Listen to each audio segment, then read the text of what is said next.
What's up, everybody? It's episode 167 of the Holbeck Rec podcast. Joe is here. I'm here. Chat, I don't know if they're here. It doesn't really matter. It's kind of early. We've confused everyone with the timing. Oh, look, we can do circles. There's new updates to StreamYard. I got really excited. Sorry. Let's do a vetdna.com for all of your testing needs. Use code #shithappens for $5 off the crypto panel. If you want to do just anything, it's pack 10. Pack 10 still works. I still get questions every day, like, why does nobody talk about Nido or whatever? I feel like I've talked about it a lot. Please test if you want to. If not, just be aware. vetdna.com. Let's do our sponsors. Shane, Kelley, Small Town Xotics. Shane and I are doing a charity auction for Jeremy and Jeannie Bod on October 13th at 6 Eastern, and I realized that's when Tinley is.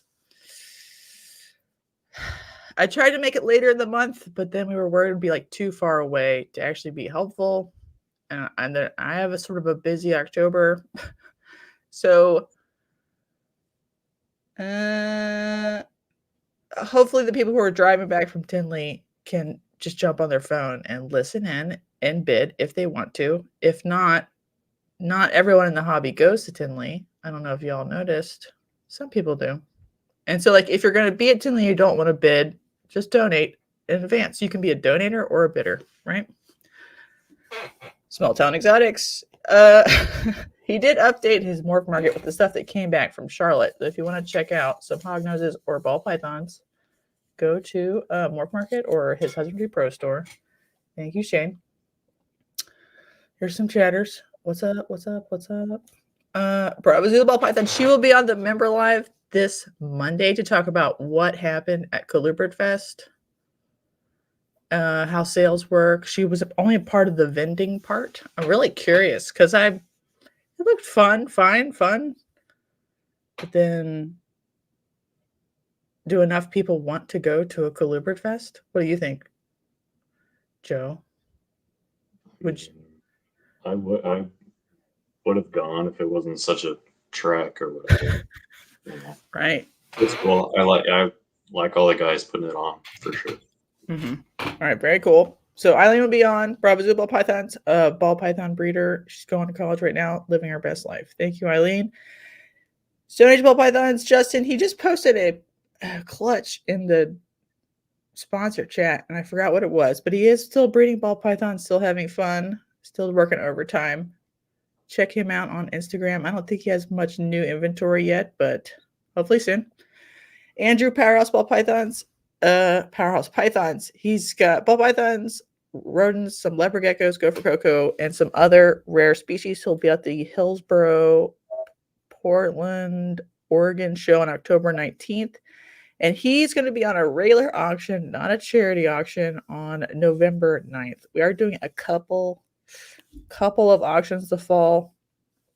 I don't want to do a lot because I think the too many spoils the punch. Just a couple for fun.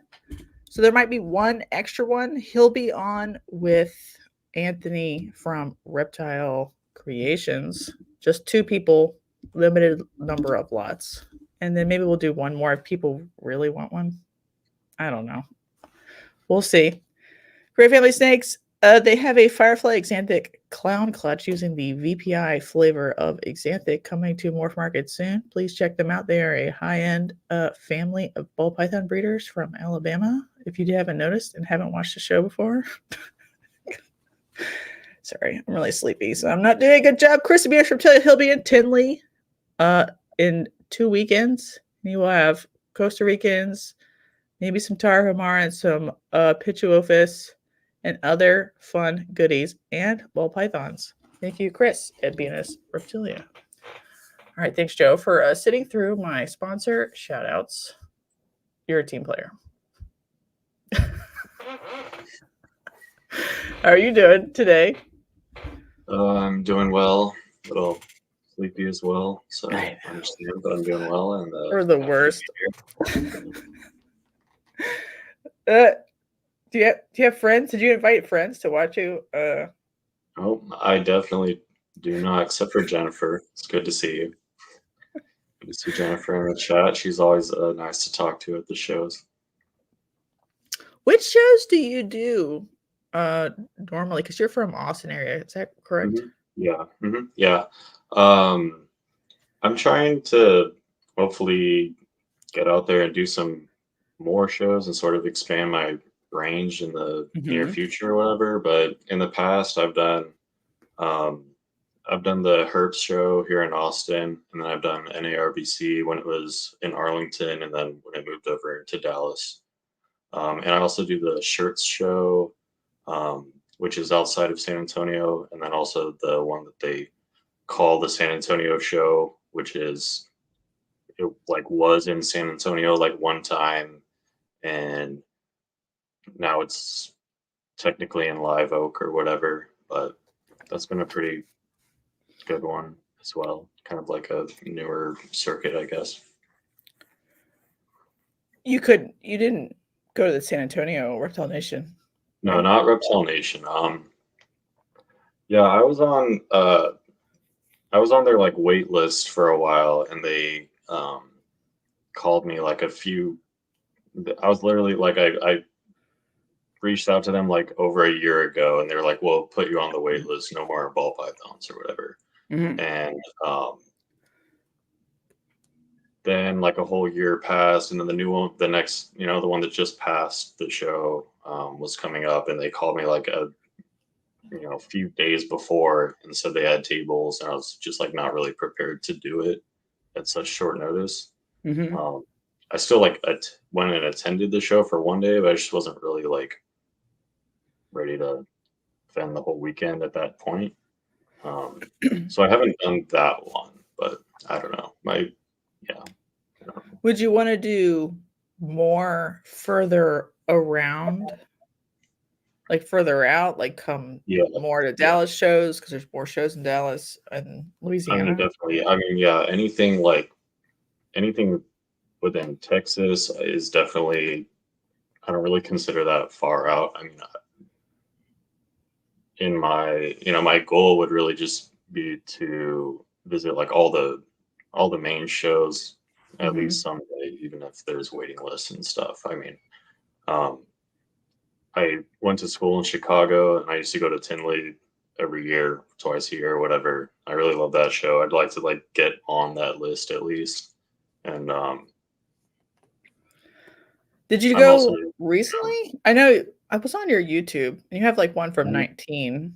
Have you been to? Yeah, no, I graduated in 2019, and I don't think I've been back to Chicago since then. I'm maybe thinking about going to this one. I kind of wanted to try to do like a road trip up to it to do sort of like a dry run and see what it would be like to do that, or like Schaumburg or something, like do it without the animals first and see how horrible that is, and then consider like how it would be with animals. How many hours would it be for you? It's like, I think it's like 17 hours or something. So I'd stop like halfway probably. I'm still just like, when I was going to school, I used to always like fly back and forth, and I know everyone like tells me I'm a baby for it, but that just like really made me hate flying and stuff. So if I do go, I feel like I would want to drive regardless or whatever. I don't really want to like ship animals either. I don't know. At least not like all my animals, unless they're like spend, whatever. So that show is, you haven't been back since 19, so I guess you don't know what it's like. But do you really think? Okay, let me be honest. Do you really think it's worth vending shows that are more than 12 hours away? I mean, I guess that's the question, because like aside from that, you also, I would like to go to Daytona just because it's like the legendary show, to like see what it's like these days and stuff. Obviously, it's probably not exactly what it was, but I still hear it was really fun. And I hear about the California shows and stuff I'd like to attend to. So like some of those just like the shows where like even if you are 17 hours away, you still hear about them. It has to be like worth something, at least you think. But all I know is that like, yeah, no, I haven't been back to Tinley in a while, but I also went once, like when I was in high school, like years before I was going when I was in college, and I feel like Tinley's one of those ones where there's definitely just like a vibe to it that sort of holds out through the years. Mm-hmm. I feel like it's always bustling. It's always talked about. It's always sort of like the place to be. Whether it's as Mm-hmm. exactly the same as it was 4 years ago or not or whatever. I feel like it's still the place to be regardless. And yeah, whether or not it's like worth it for me, especially with my like quantity of production at the moment, like who knows? But it's also one of those things where it's sort of just like my dream to go. So I kind of don't really care. As long as I make it. Mm-hmm. But I don't know. Yeah, And then yeah, just sorry. no, you're good. I'm just like, I've been told like Arlington was the most insane show. And I'm Nah, like, nah. I I was mean, I like, love, yeah, it was like like I love cozy or Arlington. something, but it wasn't insane. It Yeah, was fine. no, Arlington was like sort of like you said. It's sort of like that like cozy like reptile. It's like I don't know. It's like my home show for an NARBC. It's like the Texas one is. I like have memories of that show going back to when I was a kid. I mean, at that show is where I bought like my first breeder male snake when I was considering, Mhm. breeding snakes at all. And I have like so many years of memories at Arlington um, that it's always like a really fond place for me. But compared to Tinley, it's like just like the atmosphere and the vibe and the feeling of like the excitement of how many people are there. It was definitely different. Um, yeah, and I feel like Tinley, it's just something else. I don't know. I haven't ever like been to a show that really felt as I don't know, just like there's just like an atmosphere, just like a feeling in the air that like everyone's there for the biggest show, and I don't know. There's like Mhm. an excitement that's just kind of hard to match. Okay. Very cool. Maybe I'll go one day. I don't know. Have you I ever get. been? Mm-mm. I No. just Oh yeah. remember Yeah. people telling me stuff, and I'm like, every time I go to show, people are like, "Wow, this one's fucking amazing." I'm like, "It's another reptile show, brother." They're all fine. Yeah. Yeah. They Well, still that's have 3D printed toy vendors and candy vendors, so I don't know. When I was going, there was no 3D printed anything I ever, think there is but now, even in Tinley. there probably is now. But I don't know. I don't know. It's just like it's one of those ones where like yeah, like I love Arlington. I know I don't know. I've been to a variety of shows and like Tinley's the one. That's why I'd also like to see what like the other comparable shows are like uh Daytona or Pomona or something just because to me like Tinley has been like unmatched in terms of just like vibe and presence and feeling and productions and the just like the professionalism from the vendors and things like that. It's just like kind of I don't know. It's a Mhm. really cool place to be for sure, and it's close enough to Chicago that you can go and do Do fun stuff. stuff in the city too. Yeah. Jamie says, "Do you have snakes to offer that no one else does? Then you would make sales and make the trip worth it. It's definitely fun and cool to go to look, but a 40-hour round trip is not Mhm. for me." Yeah, I know. That's why. I mean, it's one of those things where it's like, is it like a smart business decision? Like, probably not really. Like, is it worth it? Like, Mhm. probably not really. I mean, because I probably don't even have the quantity of inventory to really be like, at least right now, I'm working on that obviously, but it's just one of those things where it's more like you have to get your foot in the door. Like, I mean, really, if anything, it's like you have to get on the waiting list, and maybe your foot will start getting in the door in 4 years or something. So, and by then, I'm sure I would be ready to, bring a ton of stuff. But like, Mhm. um, I don't know. For me, it's kind of just like if I could go, I would just be happy to go. Um, What about so the I don't other know. But I mean, I do. I don't know. I national try. level shows that are? Yeah. Do you are you thinking about getting them there because the door is kind of open now? Yeah, like which shows are you Like referring the to? All American. Definitely, yeah. I mean, I would really like to do that one. Hmm. I always appreciate a show that is run by good promoters and like um, people who, like, all the show promoters say, like, this is the nicest show. We really have, high standards for our vendors. Like, not it's not always realized, Hmm. So it's nice to have like good vendors like Troy and the Sloans, um, people who actually like participate in the industry and sort of understand like you know that aspect of it. Um, so yeah, I would really like to do like the All American one. Um, Definitely look cool. I think the closest one, yeah, I don't know. I guess the closest one to me would be like the Colorado one, right? Or Kansas. Yeah, yeah. It just Oh yeah. depends. Like, Okay. I don't Yeah. know. They're pretty similar. Yeah, I think that one kind of like snuck up on me. I don't know, or maybe it was close to Dallas or something, but it's definitely like on my radar to try. And then, yeah, like we were saying earlier, I mean, I am open to trying more of the just like stuff in Texas would be easily doable Hmm. or whatever. And I'd like to try more of that stuff and sort of the like neighboring shows. I know you were telling me about like Odessa and stuff. Like you just recently did that one, right? Hmm. And how did it go? Because I know last time you were talking all about the oil money and stuff. So what happened this time? It was still fine, but it wasn't like as hot. I think Yeah, the two summer shows are 2 months apart. So literally there are people like, this is a snake I watched from last time. It's getting much bigger. I'm like, very cool. But like yeah, I basically did half the number of sales.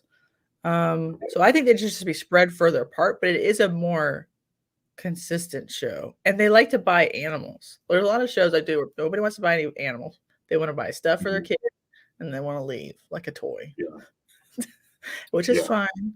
Right. Oh, Right. thank you, Jennifer. Jennifer says Joe is a great guy and money for awesome guests. Thank you. Thank you, Jennifer. Appreciate that. Yeah. So I just sometimes I want to do shows where people want to buy snakes, Yeah, even if it's not all mhm, expensive snakes, they just want to buy snakes. In that market, they yeah, still just buy pets, a lot of them. They're not full up, you know what I mean? yeah. I mean, it's always just good to sell anything, And I mean, I'm one of those people where it's like I don't know. I mean, it's nice to sell expensive snakes and snakes to other breeders and stuff, but um, I think I would be happy, at least as I like expand my model and stuff, to someday have the primary model be like if you can make some level of business work, whatever makes you happy, where the model is selling to pet buyers. I mean, that's the biggest market. That is like essentially what drives actual reptile keeping. It's not just Mhm. like trading back and forth between breeders. It's really like selling to the public and selling to new people. And so if there's like a model of business that works where that is your main focus, or like that's your first focus, or like you'll be sufficient just selling to pet people, then like anything you sell above that just becomes like a big bonus. So Right. I would Right. never complain about like a market of pet buyers. Yeah, and there are like little budding baby breeders there, but there's, Right. if you're like, Yeah. I got a normal male, Yeah. they'll buy it. They're not all used up and Right. Mhm. overdone. They don't have 10 pet stores and 20 years of show history. And so there's enough sort of inventory floating around on Facebook groups. They don't have any inventory. They just want to Yeah. buy pets. They're just happy. Right. I'm like, that's why I'm like, maybe shows should be in a market for a while and then like drop down to once a year, but stay in the market and then move to a different market, like like cities that have never had shows. Yeah, You know, that maybe. would grow the hobby. Yeah. I don't know. There's definitely like an oversaturation of shows for sure. And it definitely like hurts all the other Mhm. shows, you know? So, I mean, yeah. I mean, definitely that is why I like sort of focus on sort of the like big name and like shows that I really see as being like worth my time because you want to like attend the shows that people are like skipping other shows to go to or whatever, you know, like because Mhm. there are so many shows where it's like if you do, and I mean, I don't know, it also just comes down to like your cost of attending and whether like attending any show is worth it at all. I mean, if you manage a profit at each one, then they're all worth it or whatever. But I What's definitely up, think Steven? it does take down the excitement for guests being like, oh, you know, if I miss this one, there's one next week, or there's like 16 in my area. You know, it kind of just makes it to where like the show doesn't feel special anymore. That's why I kind of try to like seek out the shows that like feel special. You know. Yeah. Sometimes I'm like, we're not doing it right, right? Like the people who know there's a show the next time and don't want to Mhm, buy aren't mhm. the people who are going to buy bananas or whatever anyway, because they're in the market for like the next Exactly. level of thing. Exactly. Yeah. Yeah. So I'm like, maybe we should have lots of shows, but they should market the shit out of it. So you have 5,000 confused families. And I know it's hard to settle them. Fuck, I already know. But like, then the shows could be more often because we're basically in the point where we have our attrition rate coming in. We're losing people. We need new people to like touch the hobby, and then 1% of 1% to become new enthusiast keepers or baby breeders. But we need to Right. touch 5,000 people to do that. Not sexually, everybody, just commercially. You know what I mean? So, like, maybe we should do more shows. Like, I've gone back and forth, and I know it's a waste of fucking Yeah. time, but if you don't Yeah. sell everybody a bunch of bananas and bells, we're not going to replace all of these people who are getting out. What do you think about that theory? I mean, sure. I just think the promoters need to like, if you're gonna do a show, you should really put More effort effort into it? into it. I'm tired of seeing more shows, but they're like they pop up. It's like you said, there's no advertising, there's no Mhm. marketing, there's really no one new. It's just like the same people who are in the neighborhood, you know, and it's like um I just feel like there's a lot of sort of like low effort shows out there, you know. Mhm. Um I Right. don't That's think why we it's need nice when you go I to don't a think we high need one effort of show. those in every city, you know. Right, correct. But if we had one, even once a year, that was really heavily promoted in a city, especially a city that never has had a show before, they will Yeah, do well because people are like, "Fuck, sure, what's a yeah. Mhm. reptile show? Fuck, I don't." And then 1% of 1%, I don't even think it's that many, either become an enthusiast keeper who just wants a lot of pets. Mhm. We love them, or they want to be a breeder. I think we need way more of that. Yeah, and I mean I like on that sort of note, just like Hell yeah, as big as brother. our Let's touch hobby, all those families. Um, you know. you know what I mean? The sales funnel needs to get wider right now because we need Right. to Yeah. bring like more human meat popsicles into the machine because we're losing a lot. Yeah, I mean I think like you said sort of I do think the bigger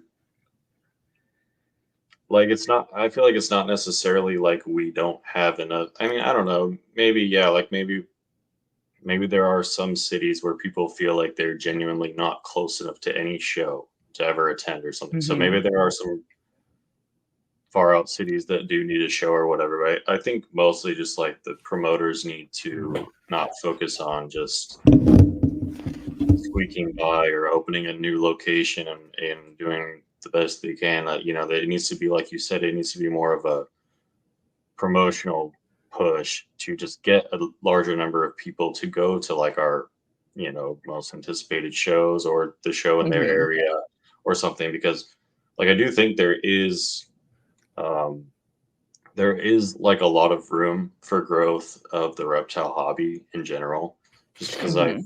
I think I was listening to one interview with like Todd from Timberline, or actually no, was it? No. Sorry, it was.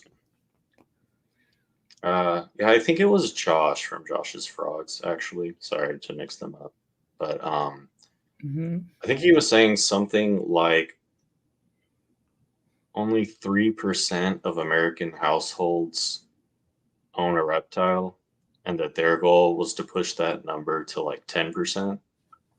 And I just thought about that a lot. Like, compared to the number of people, especially like in modern times, is like our housing gets smaller and people have less time and stuff. Like, the idea of owning a reptile versus a cat or a dog or something, it seems like very appealing. Like, it could be very appealing to a lot of people.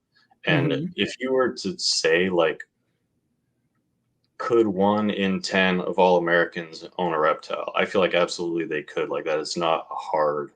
That's not like a crazy statistic. If you're like 1 in 10 homes has a reptile, that doesn't seem crazy at all. But if it were to happen, it would still mean that our industry would grow by like 3 times its current Mhm. size, which But do you think would be of huge when you think if it how was big our like 10% of the population decides to own a pet reptile, they yeah. probably aren't picking snakes.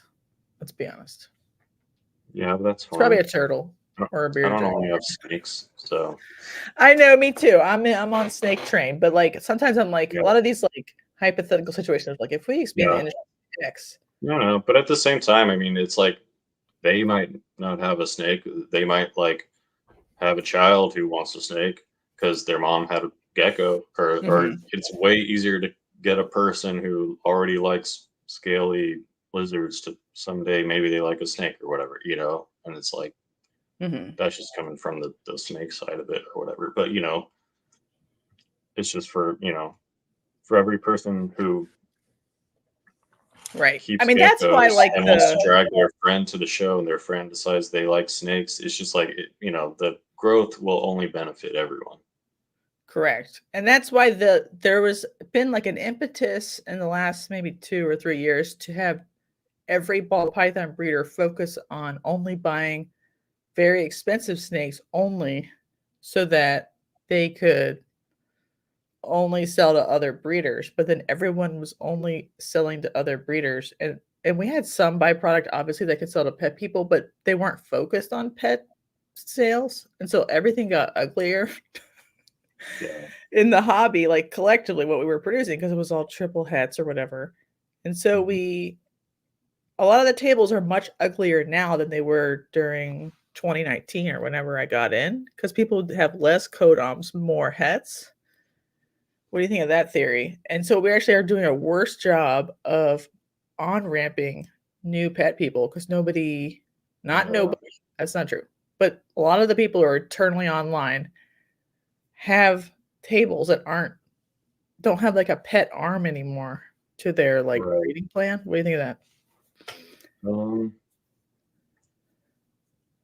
yeah, I mean, it just kind of comes down to I don't know. I definitely feel like that a large portion of like ball python breeders look at the world that way and stuff. I feel like never, I've never like bred a snake because I wanted it to be for the breeder market or for the pet market. Like, Mhm, it's not something that I like consider. Um, mhm. but I guess it just comes down to like what your intention is as a breeder. Um, like that may be happening, but I just feel like I don't know. It's just like, is your intention to produce to sell, or like, because yeah, I mean, also I feel like in the past a lot of times the model has sort of been like make the best snakes and everyone else like the pet people just get the leftovers, you know, there's no like intention in producing for them. I feel like this is like maybe the first year for me that I've ever even considered that sort of thing at all. Like, um, having inventory specifically for pet buyers, like Mm-hmm. that I'm producing to sell, like, you know, just like, you know, using super banana breeders to make a lot of bananas and not necessarily like pushing my own projects forward or anything like that, you know. Mm-hmm. I don't know. I feel like that's more of a result. It's not really like, I don't think it was anyone's intention. It just comes down to like, you know, and some people, I don't know, I guess people just have like different intentions with their goals as a breeder. Right. And all of those are fine. I'm just saying, as someone who's eternally online, I Yeah. had a bell making arm to my collection for a while. And then I was like, selling bells sucks, right? It does. To me, the problem with like bells have bulgy eyes. I don't like defective snakes. And so even the like Mojo lessers have bulgy eyes. And I'm like, fuck you guys. And then also like people are like, why are they whatever? They have like the worry lines where they curl up and they're sort of crinkled. And so you get a lot of messages like, why is it scarred? I'm like, so I stopped making bells. Yeah. I'm like, I fucked up. Like I don't have a good like ambassador breeding arm except for like banana byproducts of other projects. I mean, that's like, that's that's just like what comes with the territory of selling pet animals. And like you may have experienced it with bells or whatever, but like if you're selling entry level animals to people, that like those type of issues are going to Mm-hmm. occur.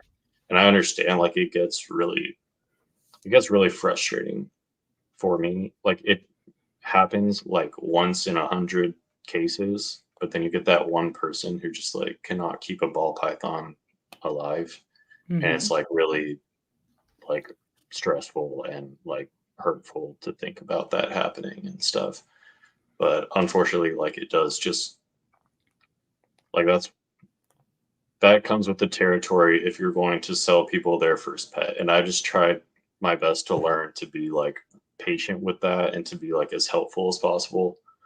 I Mm-hmm. think another thing too is like I just think a lot of times as breeders, like especially with like sort of the narrative going around, you know, with pet keepers, sort of like aside from breeders, that like sometimes as breeders, it can be kind of hard to like sometimes you can be kind of scared to be honest with a person Mm-hmm. who's like having trouble or something, or like is so excited to put it in their big new bioactive. It can be like kind of hard, and like I'm not opposed to that. I just believe that like a new baby snake needs to be established before you go all out like that. And Yeah, or at least transitioned.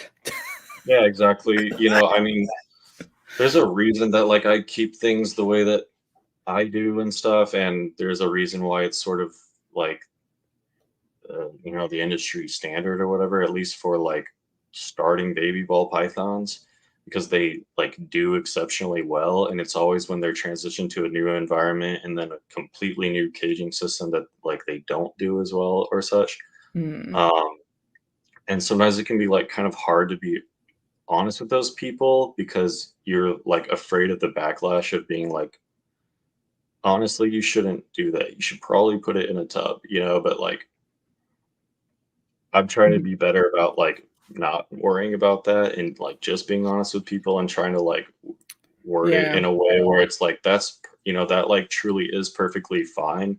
Like once you've like socialized and raised a baby snake in a small environment that it's comfortable with, and it becomes bulletproof and will likely transition to something like that really well.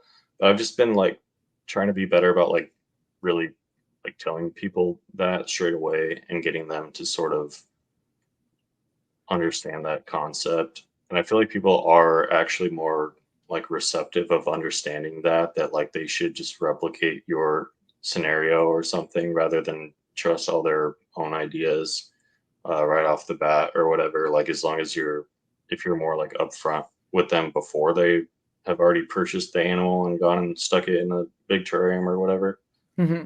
But I don't know. That's I mean, just like baby ball pythons are pretty plastic. So, like, if you gave them a little thing that replicated their house inside of their cage, right? And you just like put a hole in it, they'd probably be like, "Oh, fine." They probably wouldn't come out of the hole. That's what I've told some people. I've definitely given that advice before too. Like, so like you already have the big tank set up at home, just like leave it as is, and then take a shoebox and put it inside the tank over half the heat element or whatever. And then one day when that snake is feeding well for you, you just open the lid and leave it off or whatever, you know? Right. I mean, people have to do that for colubrids all the time. Right.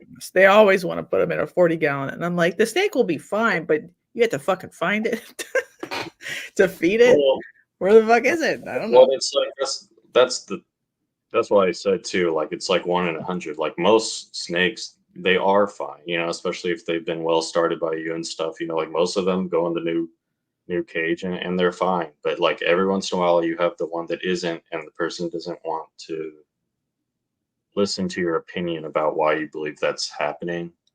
I just feel like that is the struggle of like selling to first time. Well, right now the marketing machine online has co-opted new pet keepers into a very particular mindset. Right. Not into a flexible, like the mindset that I grew up with was just like you get one cage and maybe it's not perfect, but it's like it meets all the animal's needs. Mm-hmm. And then you maybe you upgrade later, and then you upgrade later, and then you add maybe you add UVB because you just feel like it, and you just like it's a process, right? Right. For a pet keeper.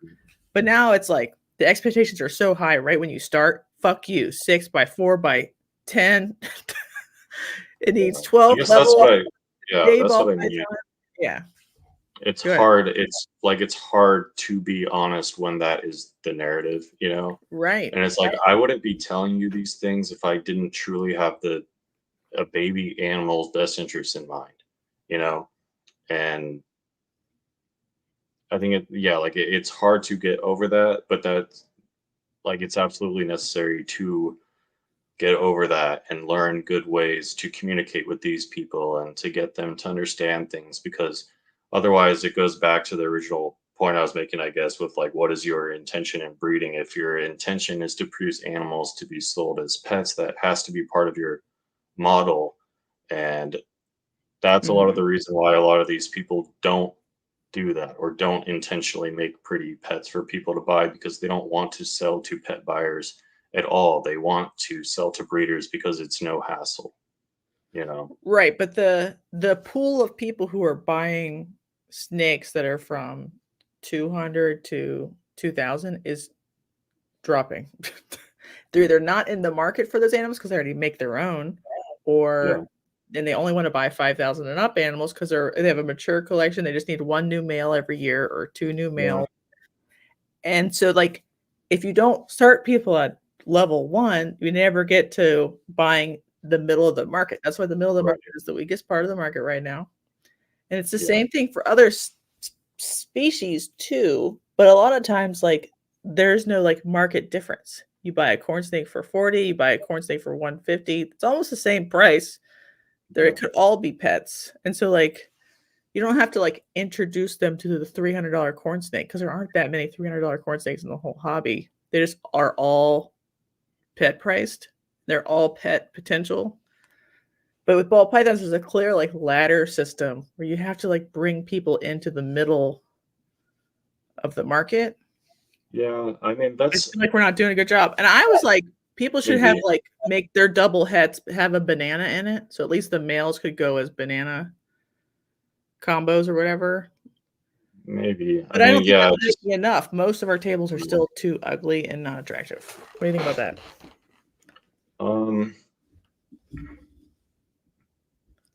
Yeah, I don't know. I guess it just comes down to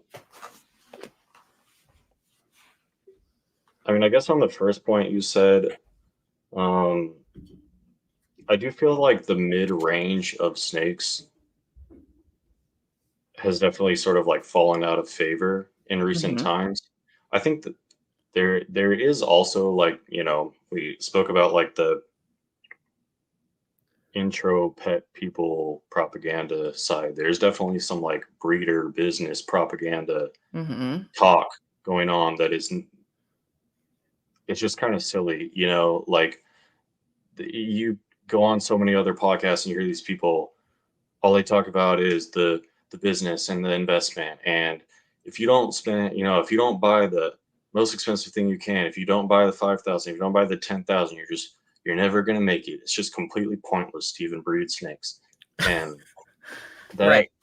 that's just silly. It's like, I mean, is that true? Like, maybe that's true if your goal is to make $100,000 or something in the next few years or whatever. But it's like that's not the goal of breeding ball pythons or producing nice ball pythons or snakes or any reptile at all.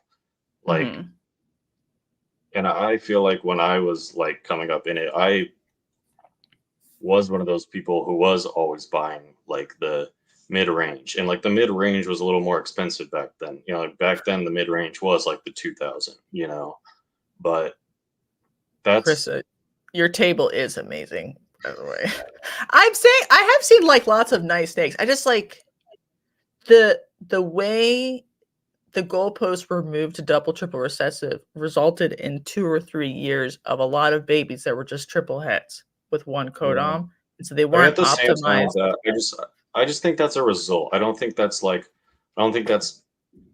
poor intentionally. planning or bad. Oh yeah, I don't think it's It's just a intentional either. result It's just like now because that at the same we can look back, we'd be like, oh, uh-oh, we made like 3 years of production that aren't that attractive to pet people, and so they will collapse faster in price to $20 than if they had right. been GHI Mojave double heads or whatever. Yeah, well, I mean, there's like 2 points to that. Like, there's definitely a problem with like not producing with pet people in mind. Like, if there's nothing really pretty that's affordable, it's a problem. Mhm. But at the same time, like, I don't believe in like I wouldn't do exactly what you're saying. Like, I wouldn't take my prized project and Mhm. make sure banana was in it just so that it's sold to a pet person and the byproduct or whatever. Mhm. Like I will never tarnish my prize project with a gene that I don't want in it for the sake of a pet person. Okay, I sure. will, I will But have a what if you put separate something set of else in it things. that is attractive in the males? Like, if you like vanilla, Well, like super vanilla is pretty yeah, cool looking as a baby, as an adult. Wouldn't that yeah, be a cool, like, where the byproduct male becomes or whatever, it don't or mhm, Xanthic. Xanthic looks pretty cool as a baby, you know? yeah. There's lots of things that we could optimize projects with where the byproduct becomes easier to sell because there's no wholesalers right now still. It's been 2 years of no wholesalers, really. Right. I just think for that, I just think like with that mentality, like I don't think you can really make any concerted effort to ensure the quality of your byproduct. Like it's byproduct. Are you going to produce pretty inexpensive animals or are you going to produce high-end animals that are exactly what you're shooting for a future or whatever, See, like in my mind, like all the high end, the top of your intended Mhm. product in whatever 10 years, that like DG clown pied is going to be the pet level Mhm. snake, you know and so Don't you think a DG Clown like Pie byproduct looks is like a byproduct $200 snake in the end? You know what I mean? Like, it looks somewhat. fine. It looks more than a $20 snake because it looks like a pied and it's DG, it's colorful. Well, I just think it's going to be like, I don't know, I always just like foresee a day, like, we're all like, the price on anything that is over $500 or whatever is just like artificially inflated by our Mhm. the market, the rarity. Um it's essentially rarity or whatever. But like there will come a day when all of these rare sought after things are not rare or not hard to make. It will just become that all the things we're currently worried about replacing or whatever will be replaced by desert ghost pieds and whatever, and that will be the next, maybe that isn't, maybe it becomes a near entry level snake, but it never drops below 500 because it's always super pretty or something, and like that is the model that you should be Anticipating in the future. Yeah, that's the model you should be happy to work off of. Right? Most people will get out of the hobby if that happens. You know that, right? Well, that's good. I'm ready for that. But God, we're gonna get downvotes right away because there are people who are so convinced that must always have a speculative investment arm that like it can't not. And I'm like, one day it won't. Well, that's the thing though, is that they probably will, because like I always talk about this, like so much of breeding ball pythons, like I started, just not, take what you will from this or whatever, but like I didn't start breeding ball pythons for like with price in mind. The only cost or price that I was worried about was the cost of the animal that I couldn't afford, that I wanted to make myself or whatever, because, and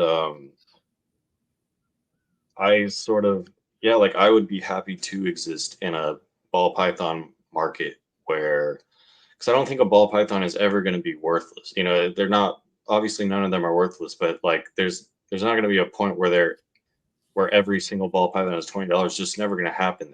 They're perfect. They're beautiful.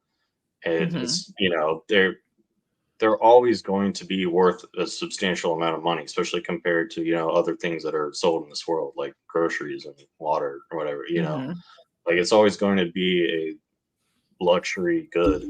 And I would be happy to exist in a future market where most of what we're selling is expensive, but not astronomically expensive or whatever. And I see that coming someday.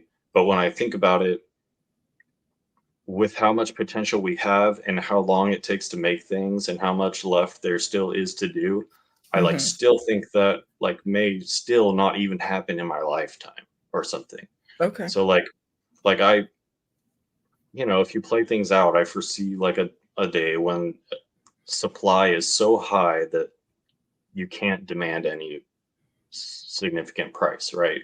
But there's so much to do. I just see that taking such a long time that it's like it is still almost irrelevant, and there always will be like some level of investment, so it's sometimes I think about it like dogs, like there's plenty of fucking dogs and there's plenty of fucking golden retrievers or whatever, but people will still pay premium for premium golden retrievers because there's perceived value based on that breeder or lineage. Even if they both meet the breed standard the same, they'll pay more for like clout, golden retriever clout. So I can perceive a world where like people who have good social media or something, even if all of the deep clown pies are $500, they will still get $700 because they have the clout demon energy that can get them a premium price position. So like that will still happen too. I mean, it is already happening to some degree, but like I said, I mean, like all these, like an animal that is composed of only homozygous genes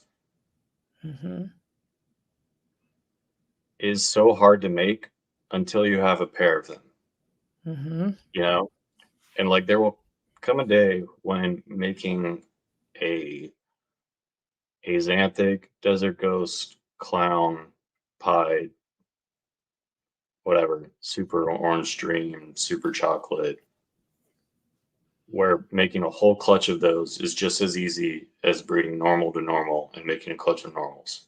You just breed two together, right? So there's no reason, like a snake like that is expensive because right now it's hard to make. It's hard to get there. But once you're there, it's not hard to make. And there's no reason that when the supply is 2,000 of those 7 double recessive, 7 homozygous recessive genes in one animal. There's no reason that should be any price when there exists 3,000 of them or whatever, Mm-hmm. And so, I mean, in my mind, just like, I don't know. I always think that just like the price of an animal, of a ball python, is influenced by like a few things. It's the rarity of the gene, how difficult it is to create in the current time, um, maybe like a little bit of like market hype, and then essentially how good does it look? Mm-hmm. And like there will, be a time when everything else will be equal, and all that will remain is how does it look, and that will determine the price. And I Mm-hmm. think there will always be, some level of investment, and then there will be a scale of what these things are worth on the market, whether it be the pet market or the breeder market. Mm-hmm. I mean, there are things like, guppies and stuff are like the guppy market is probably like infinitely more great than the amount of money we all spend on ball pythons. Mm-hmm. But you can buy like guppies that took decades to get to where we are for whatever, $5 at the pet store. Right, and you And can still buy like not imported worth it. pairs from Thailand that are like Right, expensive because somebody like right. kind of tweaked it a little bit, but it's still effectively the same thing. But it's just, it's like something like that where like the generation time is nothing. It's like it becomes, when supply is great, the cost will go down. But it is, the animal still has a huge market, right? Mm-hmm. I don't know. All these Yeah. things will like sort of level out or whatever.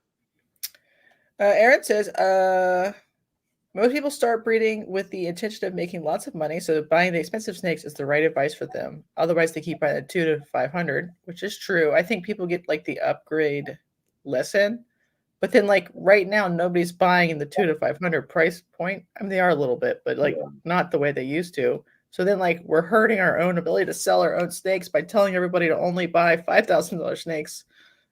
yeah. Yeah, I Hello. mean that's definitely true. Like it's definitely true that that is happening. I just think it's like it's sort of a false narrative because a lot of times, like as breeders, you produce that $500 animal, and you're like, man, like it is insane that I'm selling this for so cheap, and like no one wants it because I know what it can do. And that's how I always bought into a lot of things. Like when I was younger and didn't have tons of money or whatever, was like I really want to produce the $10,000 snake, and for the right combination of $200 to $600 snakes, you can have it someday. And it's just Mm-hmm. like you can attain something that was unattainable to you, and that was always the allure.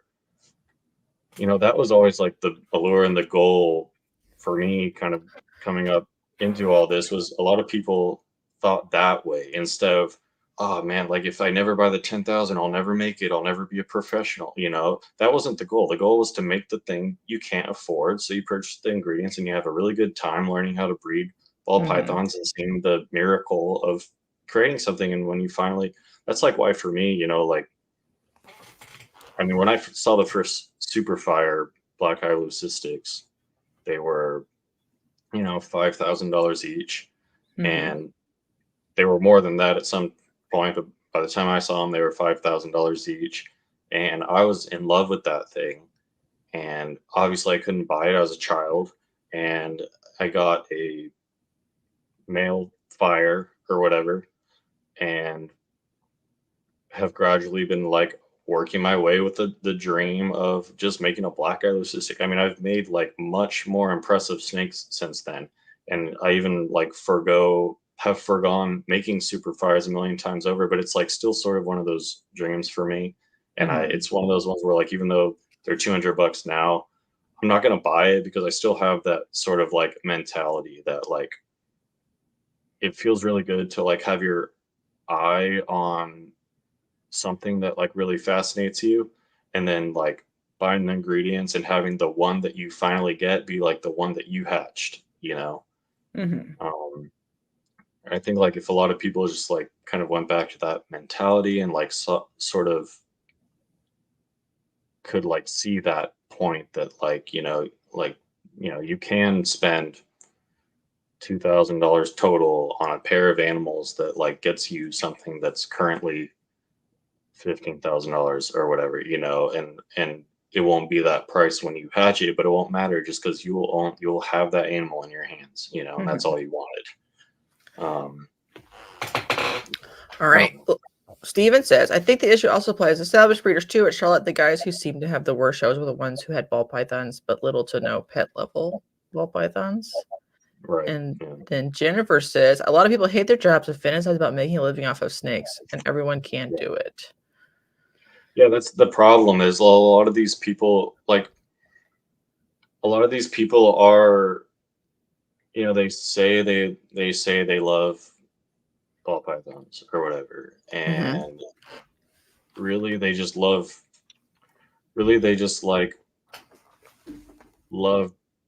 breeding ball pythons more than they love whatever else they were doing or stuck doing or whatever, you know. Like I don't know, you know, it's a lot of times it is, yeah, like it's just, even if a lot of times it's just like people will try to make this work as a as a full-time business, just because it's the better alternative to something. And like, I don't really believe in that, you know, I don't really like that. I would love for my ball python breeding to be a bigger business than it is currently, but like I have always kept and love ball pythons, and I will like always keep and breed ball pythons no matter what. And if having a reptile business like means something else, then like I'll change to something else. But I will always have ball pythons no matter what, just because I love them. And it's like, for me, I don't know, that's why it's kind of, I guess, just like back to your original point or whatever, you know, it's like I just like don't think you can work, like if you want to make snakes for the pet industry, like I think you have to do that intentionally with like a dedicated project that is like for them. And like I'm just now sort of starting to do that instead of focus like purely on my own goals. But for me as a breeder, like, you know, up until now, my own goals have been on all that has ever mattered. And I never really, you know, I have like a million little dinker things or whatever that are like not really worth much, but it's like special because of the lineage and stuff to me. And for me, the goal is always just to like produce the prettiest snake, because I really just love like working. I don't know. I'm just really interested in the genetics and like creating the most phenotypically amazing snake that I can and improving upon that. And for me, it's just about like producing beautiful animals that you haven't personally, you know, ever seen before or couldn't, you know, have dreamed before. And I don't know, before all that, it was all about just like replicating that dream of seeing just like even a normal ball python sticking its head out of the egg, you know, that was always just like magical for me. And I first started breeding snakes just because I wanted to breed snakes. It was, you know, there was no other intention. I just wanted to see the life cycle complete itself, you know. People should just focus on that and do whatever, I don't know. Yeah, and to play devil's advocate, a lot of times people's advice of like go buy something expensive for your best interest is coming from a good place. Like it's like go buy something expensive because then your babies will be desirable. You'll be able to sell them to somebody instead of getting stuck with a bunch of normals. Like that advice is good. So like, I don't think it's a bad idea. I've even given that advice. Like if it just comes down to like what your goal is, but I think a lot of people shouldn't immediately set their goals on being, I want to be a professional, full-time breeder, and it's going to start with this pair of animals. Your first goal should be producing a beautiful animal and just marveling at that, and so I just don't think that that is like the only path, and that we should like really, we should downplay people who want to do something different or have a middle of the road animal or price level or something like that. Yeah, I mean, we got to get back to like a more holistic, not. And I think it was partially the pandemic's fault because there was like, I don't know, frothiness in the market. Lots of people investing because they're like, oh, there's a lot of money, there's a lot of investing, a lot of pet people buying. The pet people are still here, but there's less of them. So now you have to really focus on figuring out how to cater to them if that's who you want in your sales funnel.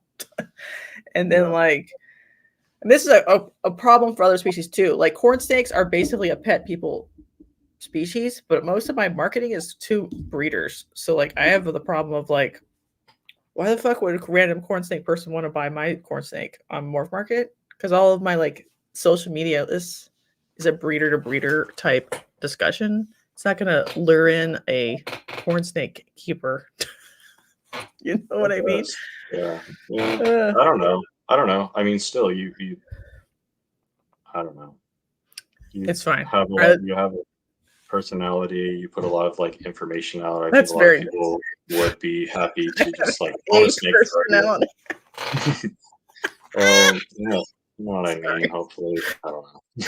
I know, just sounded funny. It's like, yeah, you have something. All right, let's see what Steven said. We're all having a little discussion here. I don't know how we got on this topic, but we're here. As a hobby, I think we understand how scarcity and how hard it is to make combos can influence price. We don't talk much about how we can influence demand for a project. And I just hope that someone like Justin puts out a video promoting the projects we are in. Right. I guess the hope is like, you're like, oh, if I do a picture of snakes on my Instagram, people will be like, oh, DG Xanthic is cool because it looks pretty, right? For Joe. And you're like, but maybe that isn't enough. Maybe you have to incite demand yourself by taking the homozygotes in picture form or visually to shows to show them off, to prove you have the project and do videos about them and whatever. What do you think about that, Joe? I think you had a picture at Dallas. Yeah. Right. Yeah. I brought some photographs of my Xanthic Desert Ghost vanilla stuff. Because again, like, I'm not a large breeder of those animals. If something were to happen, would be like really devastating for me. So I just brought some good images of them to sort of show people.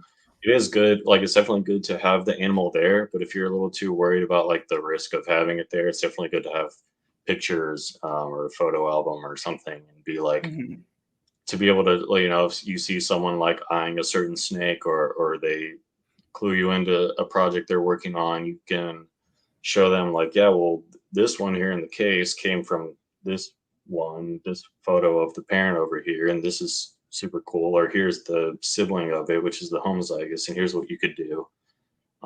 That's a good way to sort of like show it, and it's always better to like be able to physically, whether with the animal or with a photo or something, show someone the capability of something that is like the halfway point to their goal.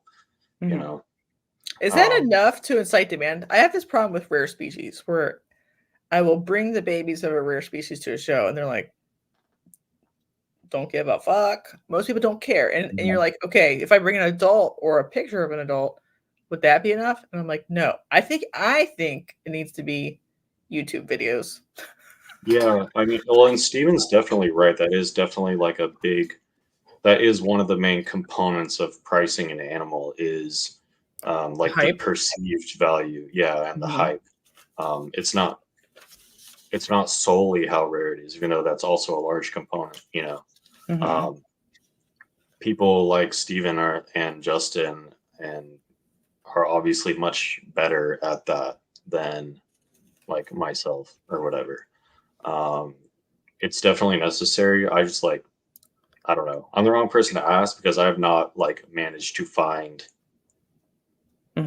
success in that style of marketing or whatever. You know, like I do my best. I take good pictures. I post them on Instagram, and like I'm really thankful for the 10 people who like the image or whatever. But it's not like pushing. And like truly, I am thankful for you all. But it's like I think YouTube videos or it's not. whatever It's, we do you more. know, yeah. But I mean, I've been on YouTube since like the first year I bred ball pythons, which was in like 2008. And my first video was me holding my first breeder male, which was a citrus pastel. And I said, "This is my '05 citrus pastel," in my like little child voice. And it's like 12,000 views. I didn't see that video, but it's like you have I just mean like a concerted effort that is like optimized for SEO so people can search the thing. Right. Well, that's what I mean. I have a mean, for Jap Rats because of a podcast episode about Jap Rats, basically. Right. In my No, I mean, that's sort of, I guess, what I was getting at is like, I seem to have fallen off in my ability to capture the algorithm or whatever, you know, because back in the day, I used to just post like a nothing video. It'd be like 12,000 views. These days, I'll like do my best. I'll like try to put the SEO, the tag, you know, I put a lot of effort into like shooting and editing a video, and the reach is just like not there. It'll be like 100 views or something, which again, like if it meant something or helped any one of those people, then like it's certainly worth producing, and like I'm glad for that, you know, and stuff, but it's like it's not achieving the kind of goal that you're talking about. And I don't know what it is, but like I can't.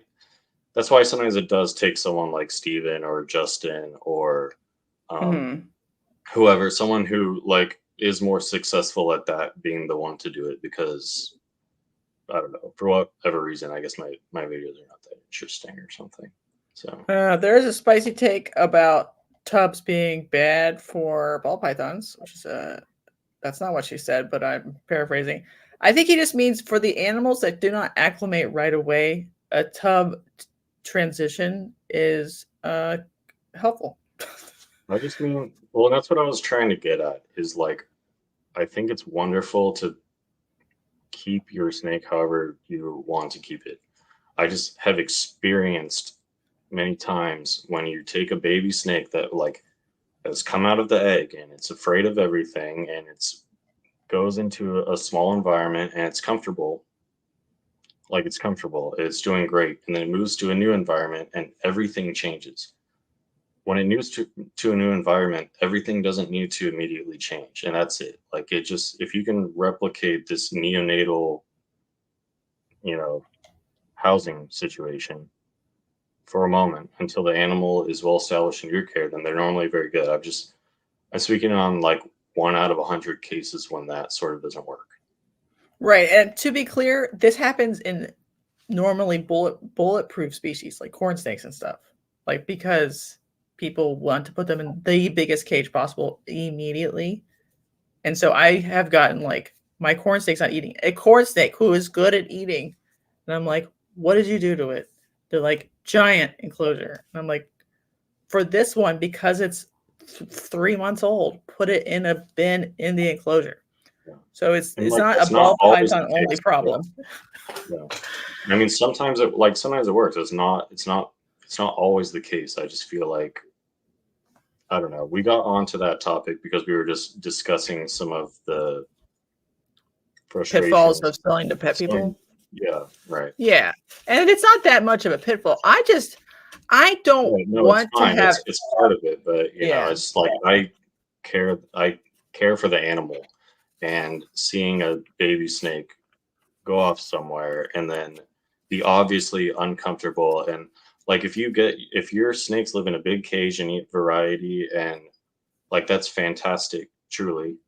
I'm speaking about cases when it goes to a new home and nothing near that is happening. The animal is absolutely failing. and it was absolutely not failing before it left. And again, that's like 1 out of 100 times, but that 1 out of 100 weighs so much on your heart, that like it definitely makes you work. Yeah. I mean, I had a snake just recently that was a pet snake. I sold in Odessa, the spring one. And she was like, she'd put it into as big a tank as possible with like as the minimum clutter, an unregulated heat lamp with no heat pad. So it was cold at night, hot during the day. And I was like, do you know the temperature of anything in there? And then she's like, no. And she's like, the snake is so active, it's just running around trying to escape constantly. And I'm like, that's a ball python under duress. Don't do that. And so you try to fix it, but like that person was thinking they were doing a good job because they were making a big cage with bioactive substrate, but they missed the important parts, which isn't like a make bioactive sort of really intense stuff good. It would have been easier for them, I think, to transition to like a simpler tub for quarantine time, 2 hides, a water bowl, hot side, cold side tub, work on the cage instead of go all the way to like a 40-gallon and then not have a thermostat. Right. Yeah.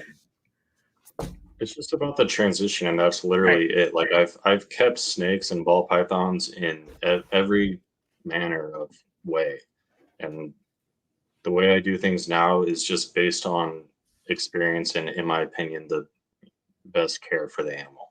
And it's like every animal is its own scenario, like every species, every individual.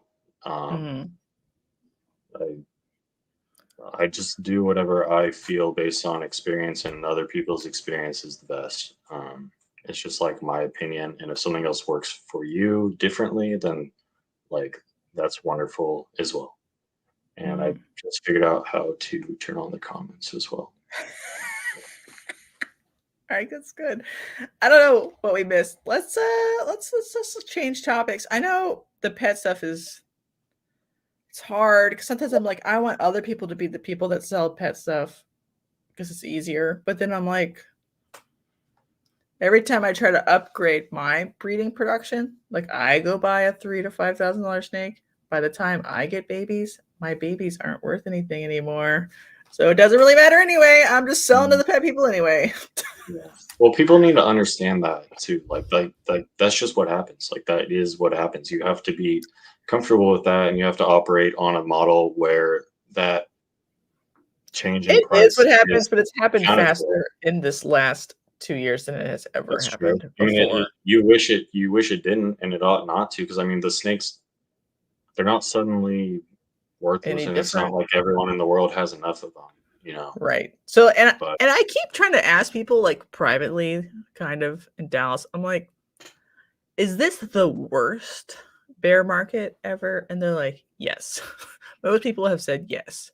Like no, even the banana crash, which hurt everything else because people overinvested in just banana or whatever at the same time, was still better than this. And so I'm like, oh, well, if we're all sort of surviving, then it sucks. Like it sucks, but like it just is. Like, who didn't see that coming? Because I mean, you have a beautiful, wonderful animal that is just an incomplete dominant. Like it's so easy to replicate.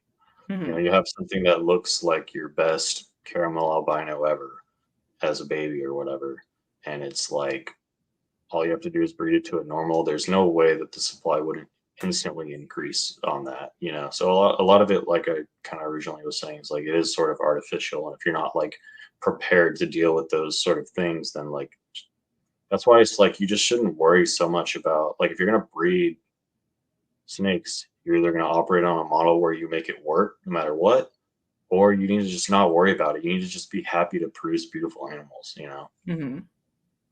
I think a lot of people are still thinking that they're in the like investment tier, whatever, still.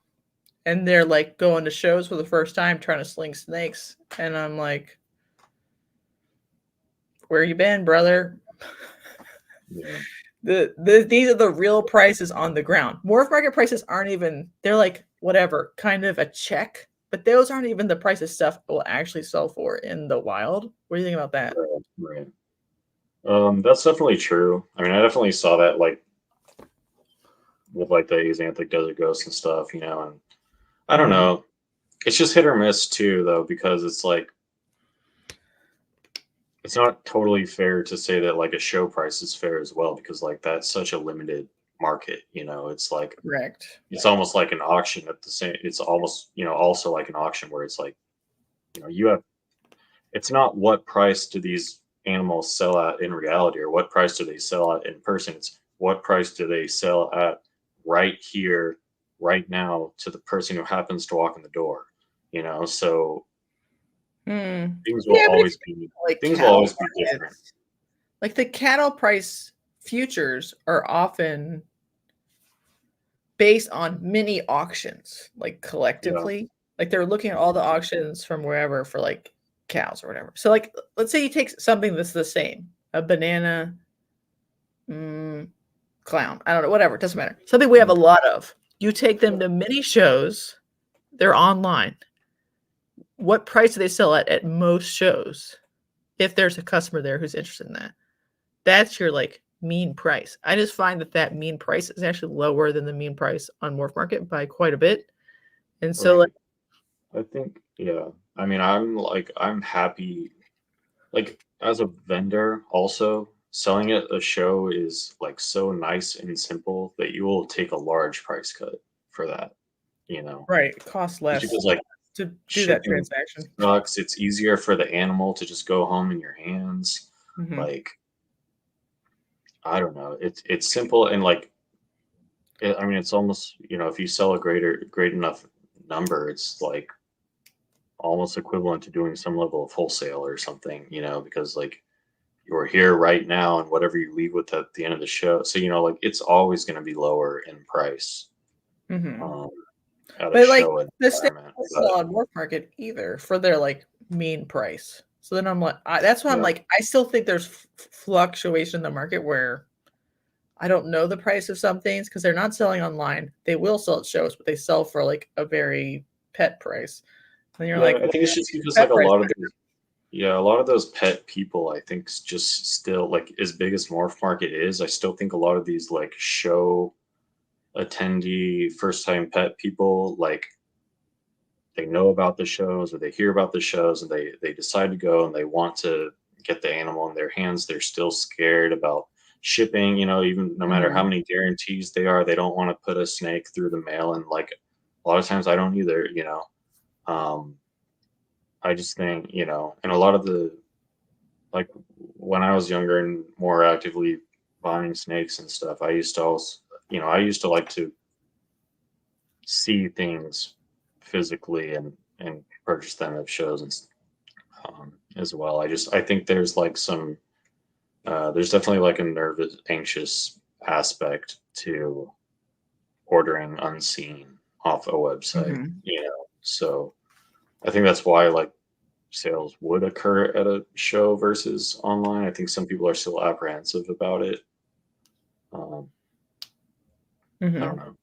It's nice to like talk to a breeder too, and just like be able to get a feeling for them. See if they're a creeper. Right. Yeah. Yeah. Shows. Yeah, my relationship with shows is extremely complicated because if I could, I would stay home and sell online, but I can't. I don't think that's how the species I've chosen actually work. I think it's also just like it's hard to ever make a name for yourself unless people meet you and get to know you. Like it's really hard to just truly make a name for yourself off an online presence. Like you've done. Having a successful podcast is a good like step or like a help towards that, like people, that's why like when I sort of met you, I sort of felt like in a way like I sort of already knew what you were like, Ew. Like, well, the fake version. The like, online only personality. Right. Yeah. Well, but it's like you have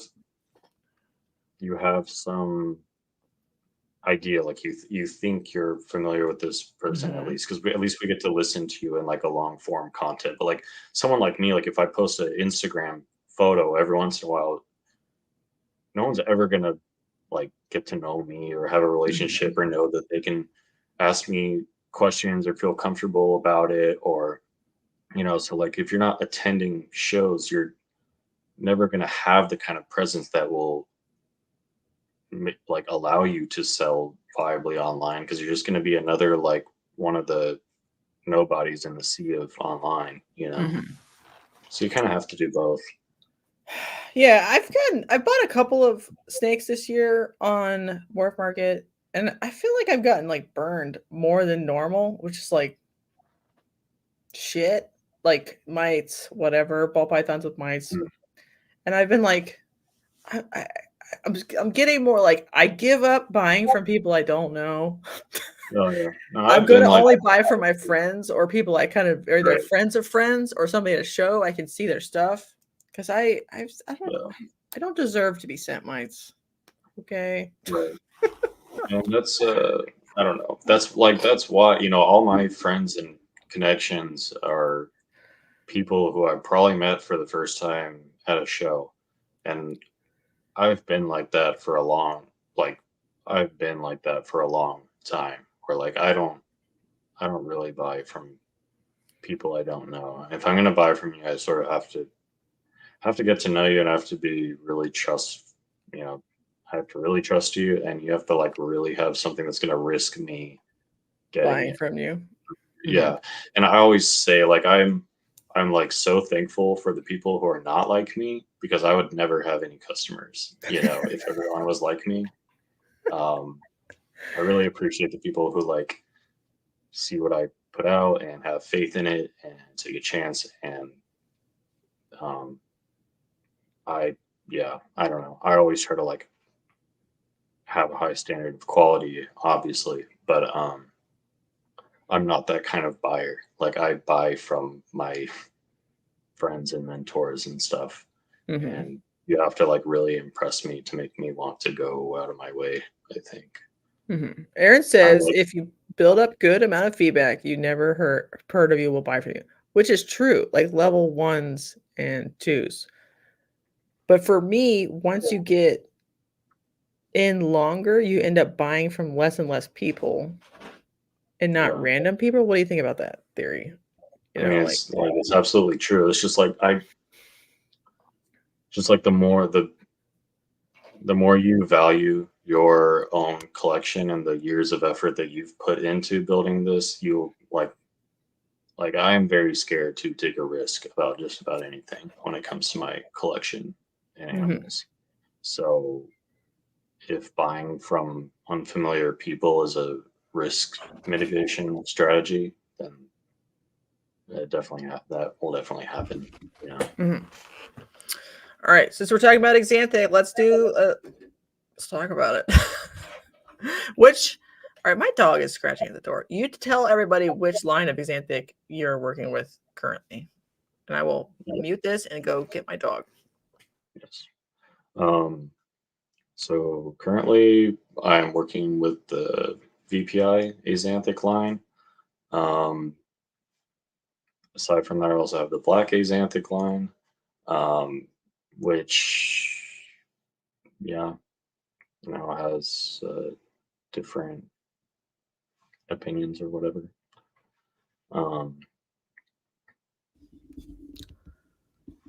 Hello, how's it going? I got the dog. But so were you able to hear anything or not? No, sorry. Okay, so I was just saying I work with VPI Axanthic, and then I also have Black Axanthic, which has now had news about it or whatever. Right. Oh God, Aaron. So I sell to level 1 through 5 too, but I don't sell that many, and it doesn't take that much to be a 5. You just have to confirm your sales or whatever.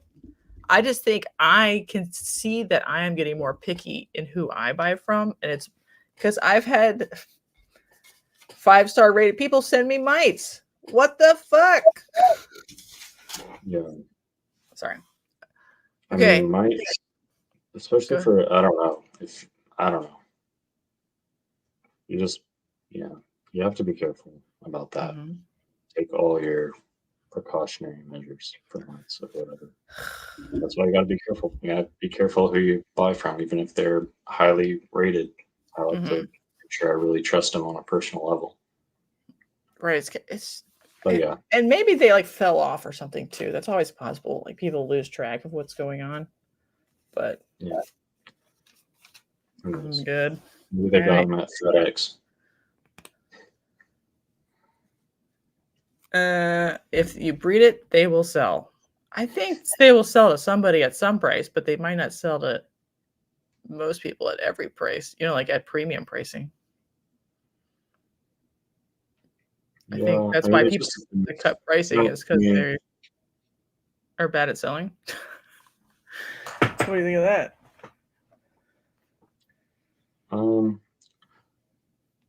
Yeah, I don't know. I mean, I think Aaron is definitely right. On some level, I mean, if you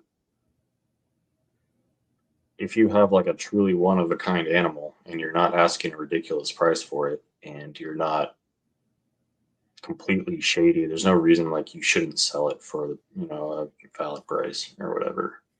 Mm-hmm.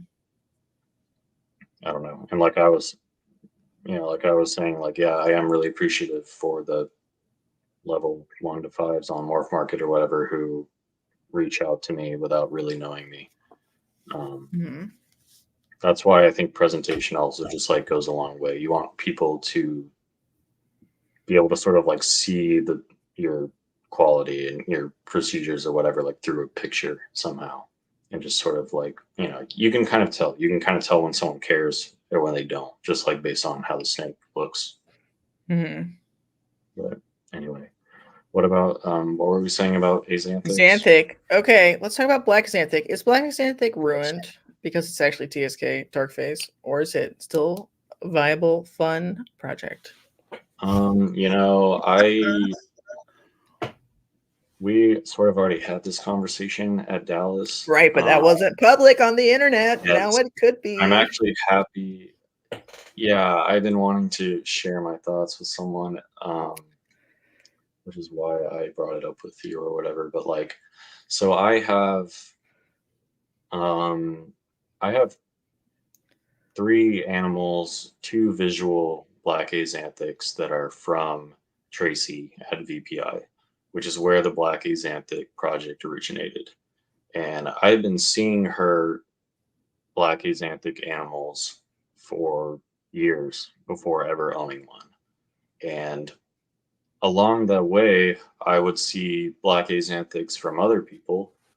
That just the phenotype was not comparable in any sense. Mhm. These black axanthics from the original lineage, um,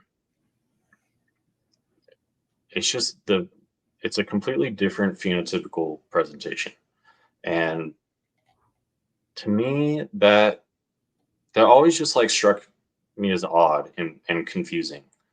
Um, I didn't know if it was like a line bred thing, if it was just chance, if some were nicer than others. But I mean, the difference is dramatic. You have the original animals from VPI are like a IMG boa type black, and they really are like an IMG where this pigment gets darker and darker into age, with the adults being the Mhm. blackest thing ever. Versus some animals from unrelated breeders that I would see for sale on Morph Market, just not, they looked like a standard sort of browned out Axanthic. Mhm. Um, and that just always struck me as odd. And then with the findings from RGI that it's compatible with TSK, um, that was just interesting to me. And the conclusion that I've sort of come to is, um, I believe that the axanthic component of a black axanthic is either identical or compatible to the TSK lineage of axanthic.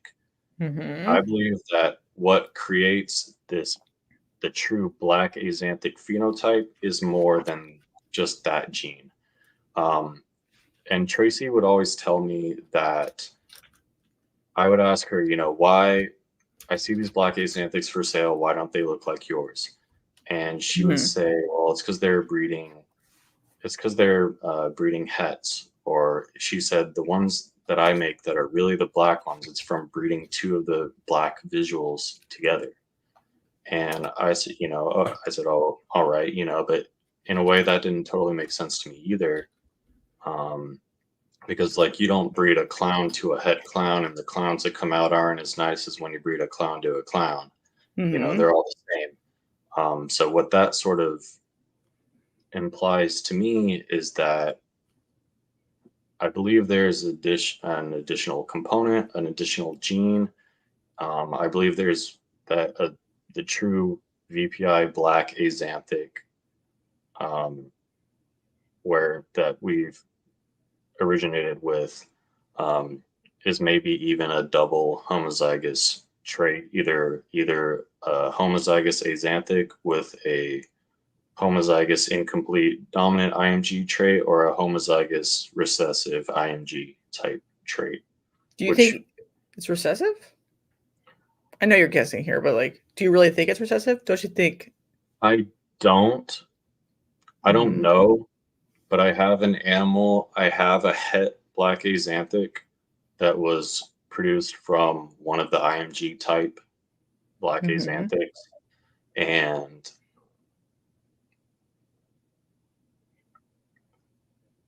but I'm not sure because if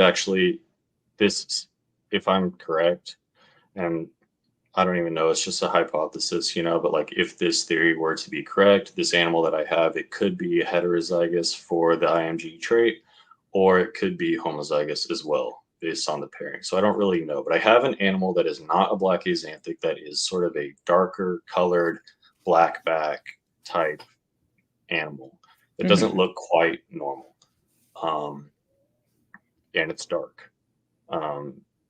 It's not, it's not black axanthic dark, but it's a darker animal. Basically, I'm saying, see, now this animal that I have that's a het, it's a potentially homozygous of this other trait, so it could still be a recessive secondary trait. I'm not sure. But that sort of explains why when you bred related animals, homozygous, double visual black axanthics together, would make black axanthics. But when you try to mix out crossing it to other projects and breeding hets back, there's a chance that that secondary gene was lost, and the resulting animals that were now being marketed as black axanthics were just TSK axanthics without this additional IMG type gene that would actually make a black axanthic. All right. There's like 10 things to get into, but the first one is, do you think the TSKs that turn black should be called black axanthics, or we should clump them all together, call them all TSKs, and do like black line for the ones that are black axanthic line, even if they don't turn black? Well, in ball pythons, there's two things. Like occasionally you'll get a snake that is completely unrelated to any of these things we're talking about. You'll have a bumblebee that turns black and white someday. It sheds its genes, or sheds its skin, and it's black and white.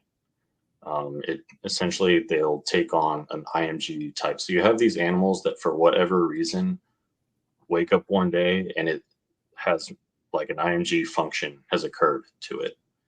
I believe that may be similar to what's happening with some of these TSKs that look normal at first and then suddenly go black, or gradually go black, right? But like this visual black axanthic that I have, I could show her for reference. She is like in shed right now. Some of the black TSKs black over time, the way a black axanthic blacks. But at what age or size does that become apparent? It's not like the ones that lose all their color, all their yellow. Right. Because they'll do it like in one shed, which I think is like there's three things going on. Right. Potentially three things going on. There's the ones that something happens, their DNA gets damaged, and they wake up melanistic or whatever. Then I believe there's wow. All right. But Um, then we have So you think some black Xotics are born darker to begin with and then get darker? And you think that's the thing is these ones that are what I call the phenotype Blackizanthic, not whatever were used to be thought of as Blackizanthic, is like my obviously, I mean I could ask. I don't have baby pictures of my animal, but Tracy always told me this is a nice one, and she knew that from when it hatched, and I received the animal when it was about I 6 don't months know old? like 150 grams or something, and Oh, it was maybe younger than that. black, you know, and they just I've get seen blacker, but TSKs it's like black. look kind of dark and get black at like that size, and they're like, "Oh, it's gonna black out." They already know that. Yeah, So I just think that it's some of them possible, are the same, but maybe some right? of them are like the ones that turn gray, where it's actually just turning black randomly for no fucking reason. Well, and that's the But thing that's is why I'm also like, like, it's yeah, polygenic. It feels polygenic, and I know like yeah, we're all a little bit triggered by ABC because I'm triggered, but it reminds me more of hypobretali than anything else. Where hmm like it's probably like a small number, but more than 1 or 2 genes. It's probably like 3 or 4 genes working together to hmm do different things to the snake, and they maybe all are recessive. But if you right, happen to hit a money shot, like all of them, xanthic, black as baby, black as adult, and whatever, that lineage makes it even sassier as an adult. And it can't, some of those parts can be in TSK lines. What do you think about that? sort of what I was getting at too. I think like Okay. that secondary condition, where I think there, like it definitely seems to be like an epigenetic condition, that turns on or is modulated with age. Mm-hmm. And the gene that triggers that IMG type behavior could be multiple genes. It Mm-hmm. could be present in any number of ways. It could be floating around in all kinds of ball pythons, and when it Mm-hmm. reaches, in that same sense, depending on the genetic location, on the DNA of VPI axanthic versus TSK axanthic, it may be possible then to have this IMG trait do the exact same thing to a VPI axanthic, or maybe I've if seen it's it in VPI. located, you have okay, Mm-hmm. so Not then as maybe that's often. possible, yeah. Or like for instance, if VPI axanthic was located upstream and the IMG was slightly downstream, then TSK is found slightly more downstream. Mm-hmm. It could only happen to TSKs or something, But I just believe that there has to be some reason that the run of the mill TSKs antics that we've seen 500 million times over are visually so much different than what Tracy was calling her original lineage of black axanthic animals. And it's not just like a fluke, it's not a one off because she consistently reproduced them. Mm-hmm. It's not, it's clearly genetic. It just may not be simply genetic. I don't believe that the animals that we have called black axanthic truly from day one are identical to a plain TSK axanthic. I believe the axanthic component has proven compatible, and that's about it. I think there's like more work to be done. Mm-hmm. I don't necessarily believe that we should all be saying that black axanthic and TSK axanthic are the same because there's a physical reason why they're not. Mm-hmm. Do you think the ball python industry will respect look, what's up? Jeremy's here. What's up? Hopefully you're doing okay, buddy. All right. Do you think the ball python industry will respect something like this? It's like, we don't know what it is yet, but this one is from a black mom and a normal black Hispanic dad, but we think the dad is het for black and like, Yeah. confusion. The ball python industry doesn't like confusion. It Yeah, shies I know. away Well, I from it. mean, we should. That's why, like, it shouldn't all just be like, willy nilly, whatever. I'm gonna breed het caramel because whatever, like, uh, like we should care. We should have standards. We should I care just about wish we could have we should care lines. about Like they would alternatives. respect lines. That'd be fire. Yeah. Whether or not they will, that's that's up to the mob mentality. I know that personally I will. Like all we can do is do our best and do our best to share that type of like thought sentiment with people and hope that they agree and understand the importance of that. I think that I do just like no shade to RGI or whatever. Like I'm a customer of theirs. I love the work that they're doing. I do think that calling them the same immediately was a little premature, and I don't think we'd necessarily be having these worries or discussion so soon if they had sort of thought about this too or something, or put that out there. I felt like there was like a 30-minute video about how Black Axanthic and TSK Axanthic are the same thing, and there was like 30 seconds in the middle if you listen to the whole thing where they're like, oh, maybe there's another gene in there, and Right. I kind of think that's important, Yeah, I mean, my feelings have been made clear on that, particularly the podcast version of releasing information, where it's like, this is actually like could be devastating, and you guys are just sort of flippantly being like, we don't really know, but let's fuck up the whole project and scare people. Whatever. Yeah.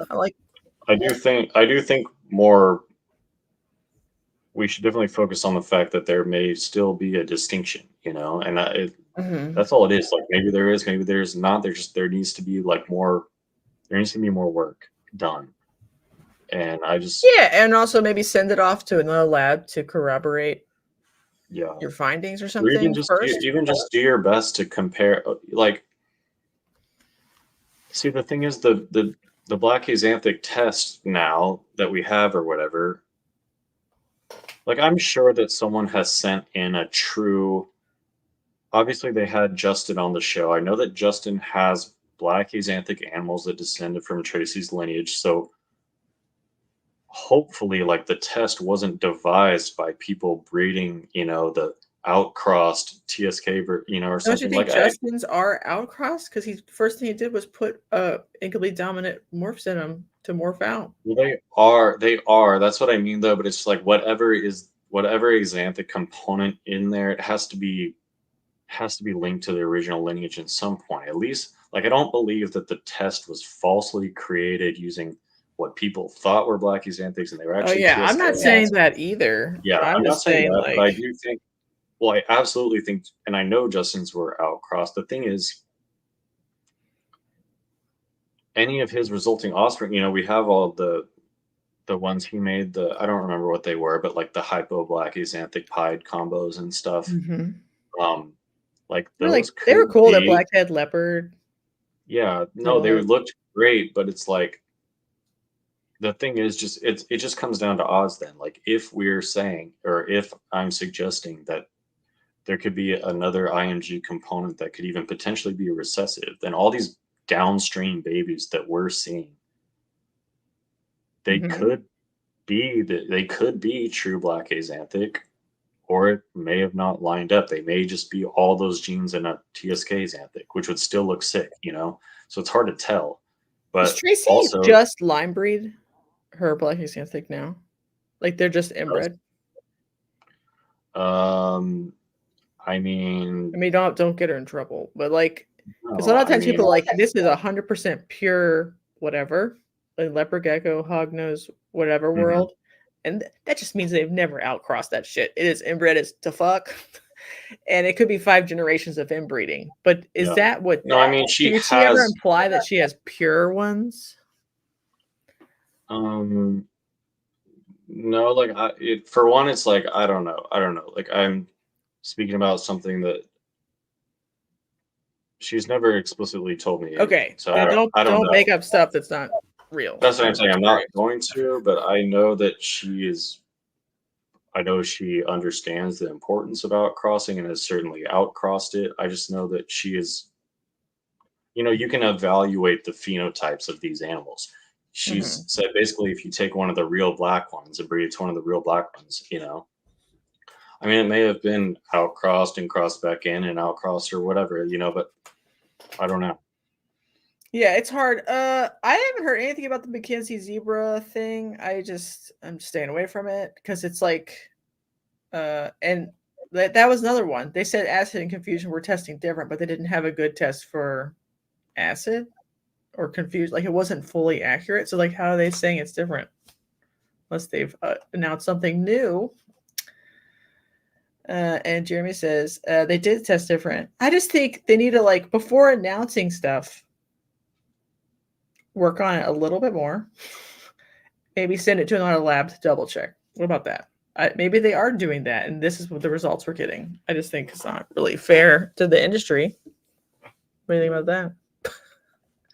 Yeah, I don't know. I like the way Black Xanthan looks. I think it's cool. I just don't know what to do about it right now. I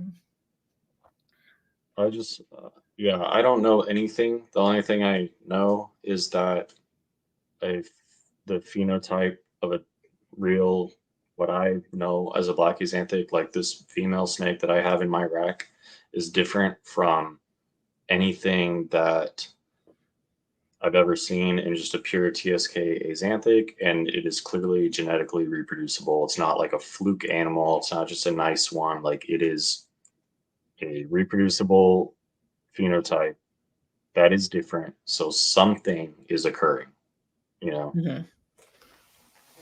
All right. Yeah. I don't know.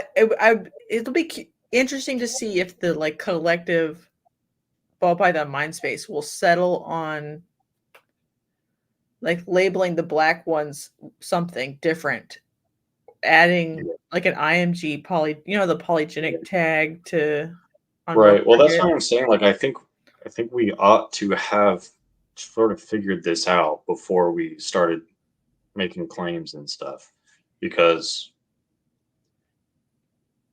like if it's possible that there's multiple genes and you can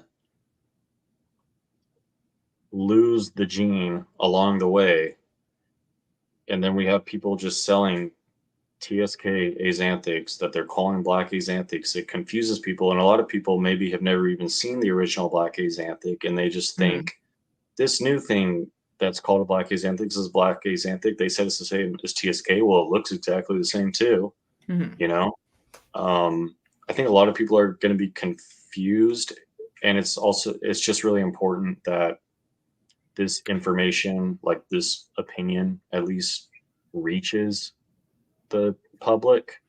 You know, do you think people are just going to fold in their black xanthic into their TSK and just proceed? Well, that's like what I'm TSK saying. That's the worry, is because when it's Yeah. presented to all these people who really don't know what a real black axanthic looked like, or the fact that they are reproducible, a lot of these people, they maybe aren't aware, and they hear the news that they're the same. They're gonna do that, and they don't realize that maybe they're, well, and that's the thing. If their original black axanthic never even had the additional gene, I mean, what's it? And it doesn't even matter. You are just bringing a TSK to a TSK.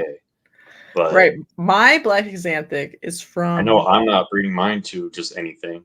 It's from Justin lineage, and it's not particularly black because it's like an outcross head hypo one. And unless I go find a bunch of black ones, I don't have any real reason to label her as black xanthic, in my opinion, either, unless she's het. Well, I do think you have reason to label it, because I wouldn't drop any sort of label until it's proven. They would have to devise a test for this IMG thing. You'd have to send it in and get it back negative, and then you can change the label. Okay. But I wouldn't change the label on anything that could be there. Brother. I was devastated when I heard this. You know? Well, I wasn't so devastated because, I mean, I was confused, but I wasn't so devastated because I knew, like, in my heart, I'm like, well, it doesn't matter. It doesn't matter if they've proven compatible or not. This snake is not this snake, you know? Like, this is not that. So I know, but like right away, everyone matched TSK, not for everything, but a lot of things. all the Black Xanthic versions mash the TSK versions pretty quickly because they're like, fuck it, it's not special. Mine's not that black, so it's not that special. And those animals could be het for blackness or whatever, right? But we just don't know. And so then like it hurt the project to me immediately. It definitely did. That's why I'm saying, I mean, that just goes back to the original point, like I have and will breed the project because I love the look of an original Black Xanthic. Did it hurt the project? Like, did it hurt the project? Yeah. Like, yeah, that sucks, but whatever. Like, I'm trying to make a black snake. I'm not trying to, like, oh, darn, I'm not going to make 2,000. I'm only going to make 500. And no, it's like, I don't care. Like, I'm trying to make black snakes, Do you think hypo hurts the expression? Because hypo is just like on top of black. It's not actually like changing the black. It's like, but when do you think making Black Xanthic True Ghost actually hurts the ability to determine which ones are turning black? Because they all sort of look gray anyway. I don't think so because I really like Xanthic hypo. Oh, I do too. But I'm just saying, like, dude, you think it hurts the trying to determine which ones are turning black? Because every True Ghost, like, you think it makes it hard to tell? I haven't seen one that looks super black underneath. Well, I guess that's sort of what I was thinking too. Is like, I was gonna say, like, I don't know if I can make that assertion because I've never seen a combo of the Black Xanthic that really looked like a Black Xanthic. Like, exactly. Again, like this is a newer trait.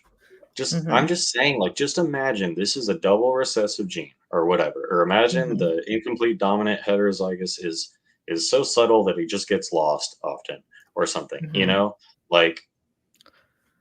Just imagine this is a double recessive trait and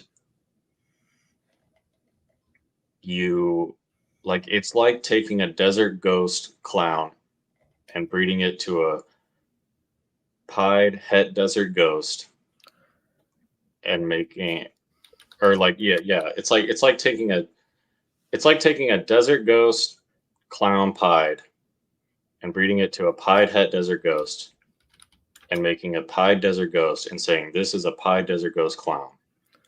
I know, but you might be thinking that because that's the current like zeitgeist we're in. It literally could be 4 genes, 4 recessive genes. And no, so, true. That's true, but I just mean all these things that we've been calling Black Xanthic hypopied or whatever. There's a chance that they are just TSK hypopied het IMG. Right. Or something, So, do you like the name IMG? Should it be IMG or should it be something else? I'm just going with what makes sort of like logical sense to me. Okay. That seems to be what is happening. I would like a little more like confirmation that it really functions the same as like a true IMG before calling it IMG, but I feel like that's a way that can sort of like, yeah, exactly what Jeff is saying. Jeff says, we got to read it for the audio only people. Sorry. All Black Xanthics are TSK Xanthics, not all TSK Xanthics are Black Xanthics. Correct. Right. But I think we need like, I just think it's not totally clarity and labeling. Yeah, it's not totally. Well, we just have to think about it like Black Xanthic is the bumblebee-esque name for an IMG TSK or something, Okay. Like, that's a good thought. Black Xanthic is a combo name. Like, it could keep the same name, but it just has to mean something else, All right. Real quick. Yeah. Like, some of the het Black Xanthics have darker heads. What do you think of that? Right. Sometimes. I mean, I don't know if it's polygenic, totally unrelated, or if it's like this one is black if it was also Xanthic. Now, see, mine sort of has like the little extra head spot or whatever, and like it's possible sugar, but at this point, I really don't think it's sugar at all. I think that the male I have is a sugar, but it's banana as well and a double visual. But are there any other traits that you think that you can see in the normals? Have you bred any of your dark ones? I haven't bred it because mine are all still like juvenile. You know, they're Okay. baby to juvenile. Do you have a male?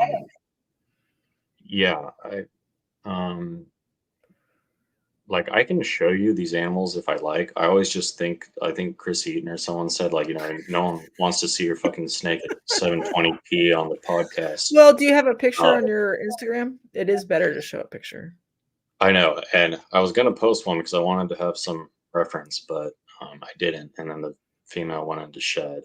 I don't have any It's pictures of okay. these It's okay. animals yet. Yeah, I do think I it's can very show you the interesting. het or the male, but you know. I Um, just don't have a ton of faith right the second that the market will respect the process of figuring this out. Still, they're just going to be like, all of those are trash. I'm moving on to whatever they're maybe. moving on to, Well, the some thing other is, triple well, hat, that because that like they could just just sort of do goes. BPI or whatever, right? Yeah, I mean that just sort of goes back to what I was saying a while ago, where it's like, in the end, all that matters is phenotypical appearance and what is deemed as beautiful or whatever, Mm-hmm. you know. And you can trash the price, you can make them worthless, you can say, oh, whatever, you can muddy up all the lineage, you can do whatever. But if you're never able to reproduce a black axanthic, like a true IMG black axanthic, and someone someday finds that animal beautiful and wants it to exist, then you're not going to be able to. You're not going to have it unless you pay attention to these sort of things and care, you know. Mm-hmm. And so it doesn't matter. Like they might lose the project, they might screw over they might muddy up all the blood, but if they're never able to reproduce an IMG black axanthic, they've just done the genetics a disservice. You know, they've not Mm-hmm. executed the full potential of these animals. Mm-hmm. I don't know. But Brill yeah, I there. mean the female that I have that is a normal non-visual is she's like a blackback type. She's very busy, a lot of alien heads. Like it almost looks like a, you know, het red axanthic or something. But like don't take that the wrong way. Don't like I'm not saying that an IMG black axanthic is just a TSK red axanthic, but it has that sort of appearance, you know.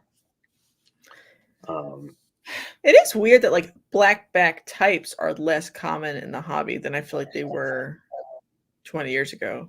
Would you agree with that statement? well, I've always sort of believed that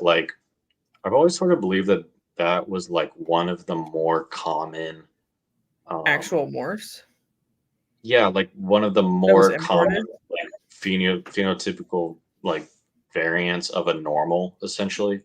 So Okay. it's like I always believed I always believe that like in any snake, like it's just like that is at the base of the genome or whatever, where you either have banded or black backed, you know? And like Mm-hmm. because it becomes very subtle in a lot of combinations and stuff, especially if like there's any amount of blushing or whatever. You can have like a black back phase animal and just not really like realize it. Mm-hmm. Um, I think a lot of times the banded ones are just preferable. Like a lot of times you want the one that has the gold stripe on the back instead of a black back. So it's kind of just been like automatically selected against. You think Um, so? I wonder if yeah, they like like I actually think have it's a just been like relationship, like blackback is actually recessive to banded. Like if that is a wild allele. no, because I have going back to like the first male ball python that I ever bought is a citrus pastel, and um, my first pairing that I ever did was that animal to a essentially normal banded type aberrant, not blackback at all female Mm-hmm. that was apparently captive bred in 2002. Whether or not that was actually a captive hatch or whatever, I don't know. But she was wonderful. Um, not blackback at all, though. That pairing, so the citrus pastel male turned out to actually be a blackback Mm-hmm. type. His back is fully blushed out, so I never realized it until I bred them. But that pairing has resulted in some of the like craziest blackback animals I'm like constantly kicking myself for never retaining any of the females. I have like one female from him that's also a citrus pastel blackback to like see if I can do anything more with the gene, but it's obviously not recessive because I've bred him to her and made blackbacks with and without pastel, not blackbacks right off the bat. And Right, but they just seem that could be so extreme. recessive They because she really could be look. het from the wild, I just feel or well, okay, you know what I maybe. mean.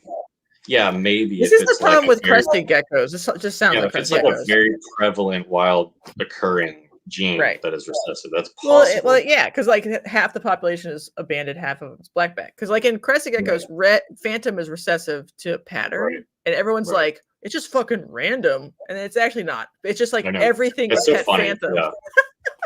All the crested geckos are I've always thought that was so funny, just like listening to the crested gecko genetics from people that don't necessarily understand genetics. Like, Hmm. genetics are genetics. If it doesn't, if your animal, if you start out with a 15 head bred to a 13 head animal, you're going to get a bunch of stuff that appears to be random. It's not really random. It's Right, polygenic, and right. So that's why I'm like people maybe assume that blackback. polygenic means like magical genetics. Doesn't mean it just means multiple. It just means multiple Mendelian genetics. you All right, know? people are still on this. Let's just you can take a crack at it. What if black xanthic is TSK as high contrast is to albino? So truly polygenic, not a small number of genes control the darkness, but like 20. Yeah. What do you think about that? Um, um, I think it's possible. I think if that was the case, like if so many genes were passed on and potentially conserved, like why is it that the black axanthic phenotype is so easily lost? Like I feel like it Right, can't. correct. Right. Like, how is it lost easily in two generations of outcrossing, right? Or something, you bred the heads, then you took this and bred it, to this, and you miss or something, or they don't look the same at all. That makes me think that it's a small number of genes that may have got lost Mhm. in one way or another. Right. If it You was know, truly polygenic, you would have gradients of phenotype each right? Or it generation. would be like the third generation is a little less dark, not like Right. monumentally less dark. Um, And I feel but like this sort of I don't answers know. Jeff's It's still question. possible. It's Now for not that, it's different, I think, because isn't IMG and boas incomplete, or like isn't an incomplete dominant? it's dominant. It's just straight up Dominant. dominant. There's no super form. Okay, so I But think that's it's the the same difference. thing. Like if it's a discrete number of genes that are small, 1 or 2 or whatever, that make darkness, it's not you would be watering down dark night and leopard geckos because dark night and leopard geckos truly is polygenic Mhm. multiple points. So you can dark night to normal leopard gecko get intermediate versions. IMG is a discrete gene, and the question is black axanthic a discrete modifier to TSK, or is it multiple small number, multiple large number? Right? Did I summarize it? Yeah, Yeah. yeah. I think the difference, yeah, in that is that, yeah, being a dominant gene, it's not easily lost in boas, but Mhm. that's why it may be wrong to call it IMG. I just feel like that's the most logical way to explain what could potentially be happening. Because I Mhm. mean that it is what it is. It's an increase of melanin. That's the only reason I keep calling it IMG, just to come up with like some name for whatever the second gene is, and just to stop referring to it as the second gene forever, or Mhm. something. Yeah. I mean, it is interesting. And you still do VPI too. So you're obviously Yeah. doing both. How do you, I mean, that's where your like Desert Ghost stuff is. hmm Were you in VPI first and you added Black Xanthic because it was different? I'm assuming. Yeah. So I mean, yeah, I've always loved VPI Azanthic. I don't know. I mean, but initially I just thought, that like, yeah, maybe a more light silvery snake could lend itself to different combos. Maybe you don't want to totally black out certain things. You know, like they're different enough to warrant having both. And I got the black axanthic before I knew any. You know, when I got the black axanthic, it was my understanding that this was the fifth line of axanthic that operates completely differently from everything else or whatever. You know. Right. So yeah, I got them because they're totally different, and in my mind, they're, as far as combo potential and such, they're still different enough to justify having both. But also, I mean, if I was going to only have one, I would probably only have the VPI axanthic because it reacts predictively, and there are a million animals available on the market to mix and match with it. Yeah. I mean, black axanthic is a rare trait, especially if we can determine that an actually black one is even more special. I mean, there are not that many of those, so there's less potential to I wouldn't have been able to buy my Desert Ghost het axanthic male and a black axanthic. It's just like they don't really exist yet. At least There's not. some. I've seen some. I mean, they do, but not when I bought that guy. Right. Not 4 years ago. Yeah. I mean, I have like I guess the same problem. Like I had VPI first, bought black axanthic because it's different. It doesn't feel. Mine isn't black. Mine is brown, like a donkey. But you see, the thing is, yours may be. So then I'm like, which one do I give up? Well, it still may be a gene carrier. You don't need to give up. You just need to purchase one. Oh, brother. Comes from lineage and test it and outcross it. And if you're talking about outcrossing the black axanthics, then wait till I hatch one and then I'll give it to you, and then you can breed it to that one. Yeah, let's trade. I love trades. I don't love trades, but I feel like that also will solve a lot of ball python people's problems. I think if people start trading again, they don't need to necessarily like pony up money to work on their project. It should still work with your projects or whatever. But a lot of people don't have any money because we're not selling that many pet people bananas or whatever. So the system is sort of clogged up, and then the prices drop. But if you just traded with each other before the prices dropped, you wouldn't need to drop prices to like elicit sales. Yeah. It's just my theory. I mean, just worry about the snakes you're going to produce. And I don't know. I don't worry about the price dropping. Like, I mean, as long as they don't drop to $5 each, like I'm going to be trying to sell ball pythons, So, I guess I do worry about prices dropping, but I feel like it's partially like a byproduct of having a podcast where like I have to talk about what's going on, and you're like always watching Morph Market to see what's happening, and you're like, oh my god. I guess, but I don't know. It's just like for me, it's like breeding ball pythons. Like, a lot of people say like I do this because I want to do what I love for a business or something, But it's like they seem to really care about the business of it, like. Most of them are not around anymore, though.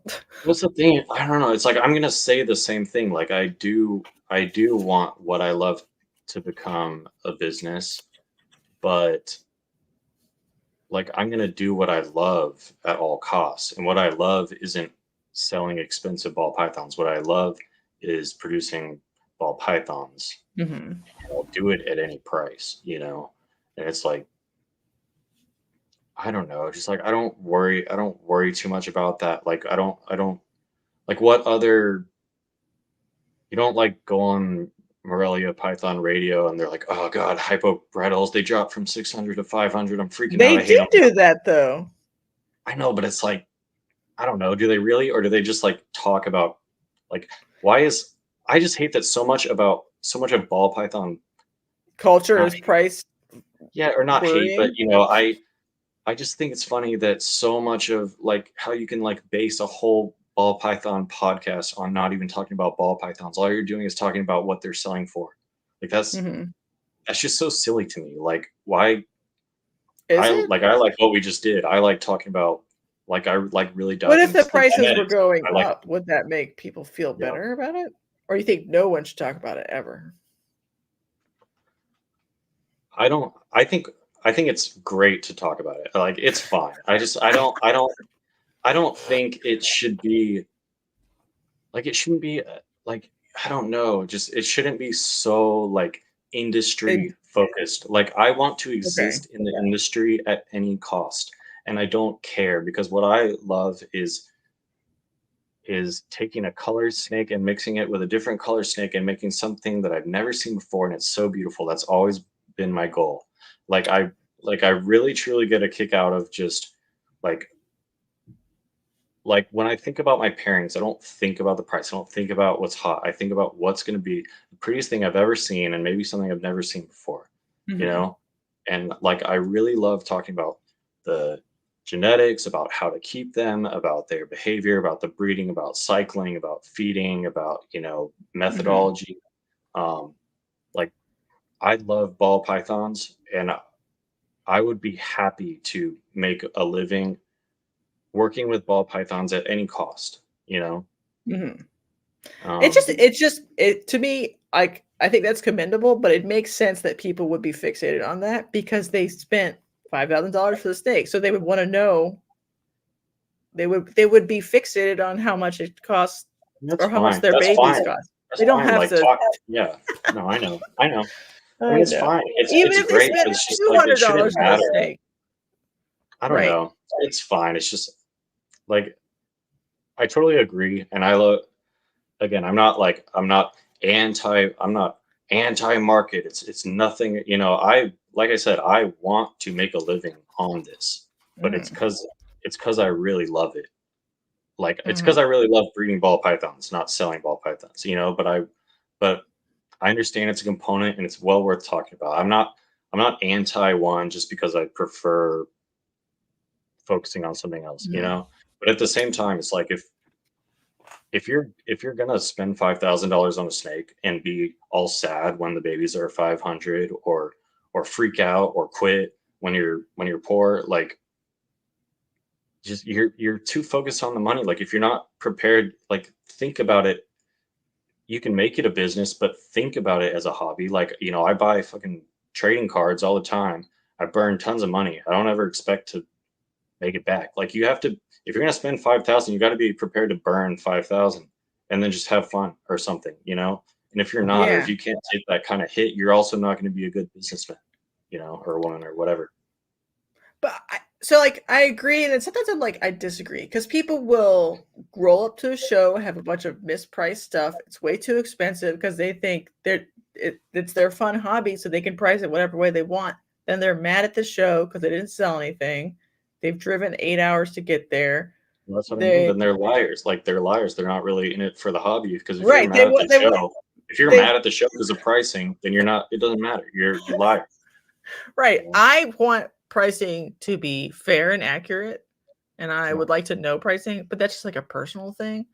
Yeah. Well, I think that works. But I'll sell snakes for $40 to kids. I don't give a shit. No. That's not the point. It's just like, I think people overprice stuff because they think that whatever, I don't know, they deserve the pricing, and then they manipulate people into getting about it. Yeah. Yeah. I mean, in a way, like, it's good. It's good to take pride in your work. And like, do I think a banana should be like so cheap for something so beautiful? Like, probably not. But, you know, like, it is. And if you can't accept that, then you know, you have to be realistic or whatever, you know. Right. It's much more complicated than like breed because you love breeding and ignore literally everything else. Otherwise, you would price everything at $50 just to sell. Right. It's not that. Well, that's the thing. I love. Well, not, you know, if I can sell a lot of snakes for a lot of money, or if I can sell $1,000 snakes instead of $100 snakes, I'm happy and thankful and grateful, and I love that, because it's going to help me breed even more snakes and keep going longer and longer and feed me and feed the animals. And correct. So making money is fantastic, but right, we shouldn't demonize that. True love, and not if I was it. no, not demonizing at all, just like quit making it your whole podcast. You know, like, talk about ball pythons or something if you really love them. You know, or talk about corn snakes. Yeah. That's okay. Listen, I'm gonna have, like, since we're at the end of the podcast, I'm gonna be honest. I have been doing less ball python people on purpose, because most people don't have like original thoughts or want to talk about ball pythons in like a rational way that's like, well, like I want to have a big breeder come on who will be like, will answer the question, are there too many ball pythons being bred, period, and be honest about it. Because all of them will be like, no, we can make infinite ball pythons and none of them ever go to king snakes or cobras. And I think smaller breeders are more comfortable with those conversations, but they have to toe the company line, which is everything's perfect. The market's going to turn around tomorrow and everything will be perfect then. And every show will be perfect. And you need to invest today the next $10,000 because it'll be perfect very soon. That's just not true. It's always much more complicated than that. But that sort of nuanced approach, large breeders don't want to do. So like, then I'll just interview people about their garter snakes or whatever. It's just much easier to talk about. Well, it's just like, I don't know. And I totally agree with what you're saying. It is, and that's why, I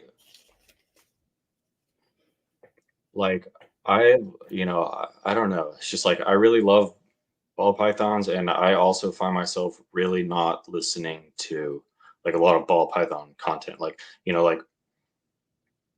I'm interested in all types of reptiles. I keep other reptiles as well. I have blood pythons. Yesterday, I just got some samboas, which I'm like thrilled about. They're cute and fun. Yeah, they're sick. Did you get anneries? I just like they have black eyes, like big. Yeah, I got from Rufus. I got an Annery G-Mex paint and one of his blind bred G-Mex paints for like extra reduced pattern. Just two little babies, but like I love them. They're so crazy. And I also have some crested geckos. I have viper geckos. I have shrimp. Oh yeah, I forgot to ask you about the shrimp. Fish. You can ask about yeah. But I don't know. I mean, I really love. I love all kinds of animals, but I also like truly love ball pythons. And for me, like the one thing I can't stand is all the like,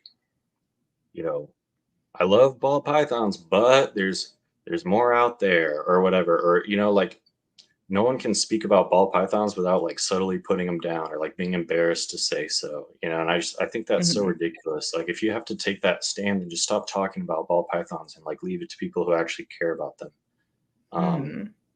I think it's hard though, because people are like always undercut. They might actually really like ball pythons, but they're constantly being berated, yelled at shows. That's what I mean. There's like you're like embarrassed. Yeah. They're like, well, why don't you just get rid of your ball pythons and just breed whatever else is on their table? And they're like, but I kind of like them. And then so they just have to feel embarrassed for the rest of their life. Yeah. I don't know. That just goes back to giving in to peer pressure and not being comfortable in who you are, Okay. Because I don't know. People shit talk ball pythons all the time.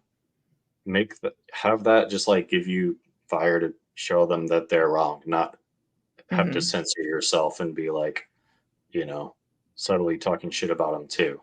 I don't know. But I just, I mean, I that's why I also, I listen to all kinds of podcasts, and I often don't listen to a lot of ball python podcasts because I don't like hearing that same sort of speak over and over, or like everyone just crying about the market and not talking about genes or whatever, So I definitely feel you there. On the point of like, are there too many ball pythons? I feel like that's always kind of an interesting one because it's like what I was saying also at the beginning. Like when one of the reasons I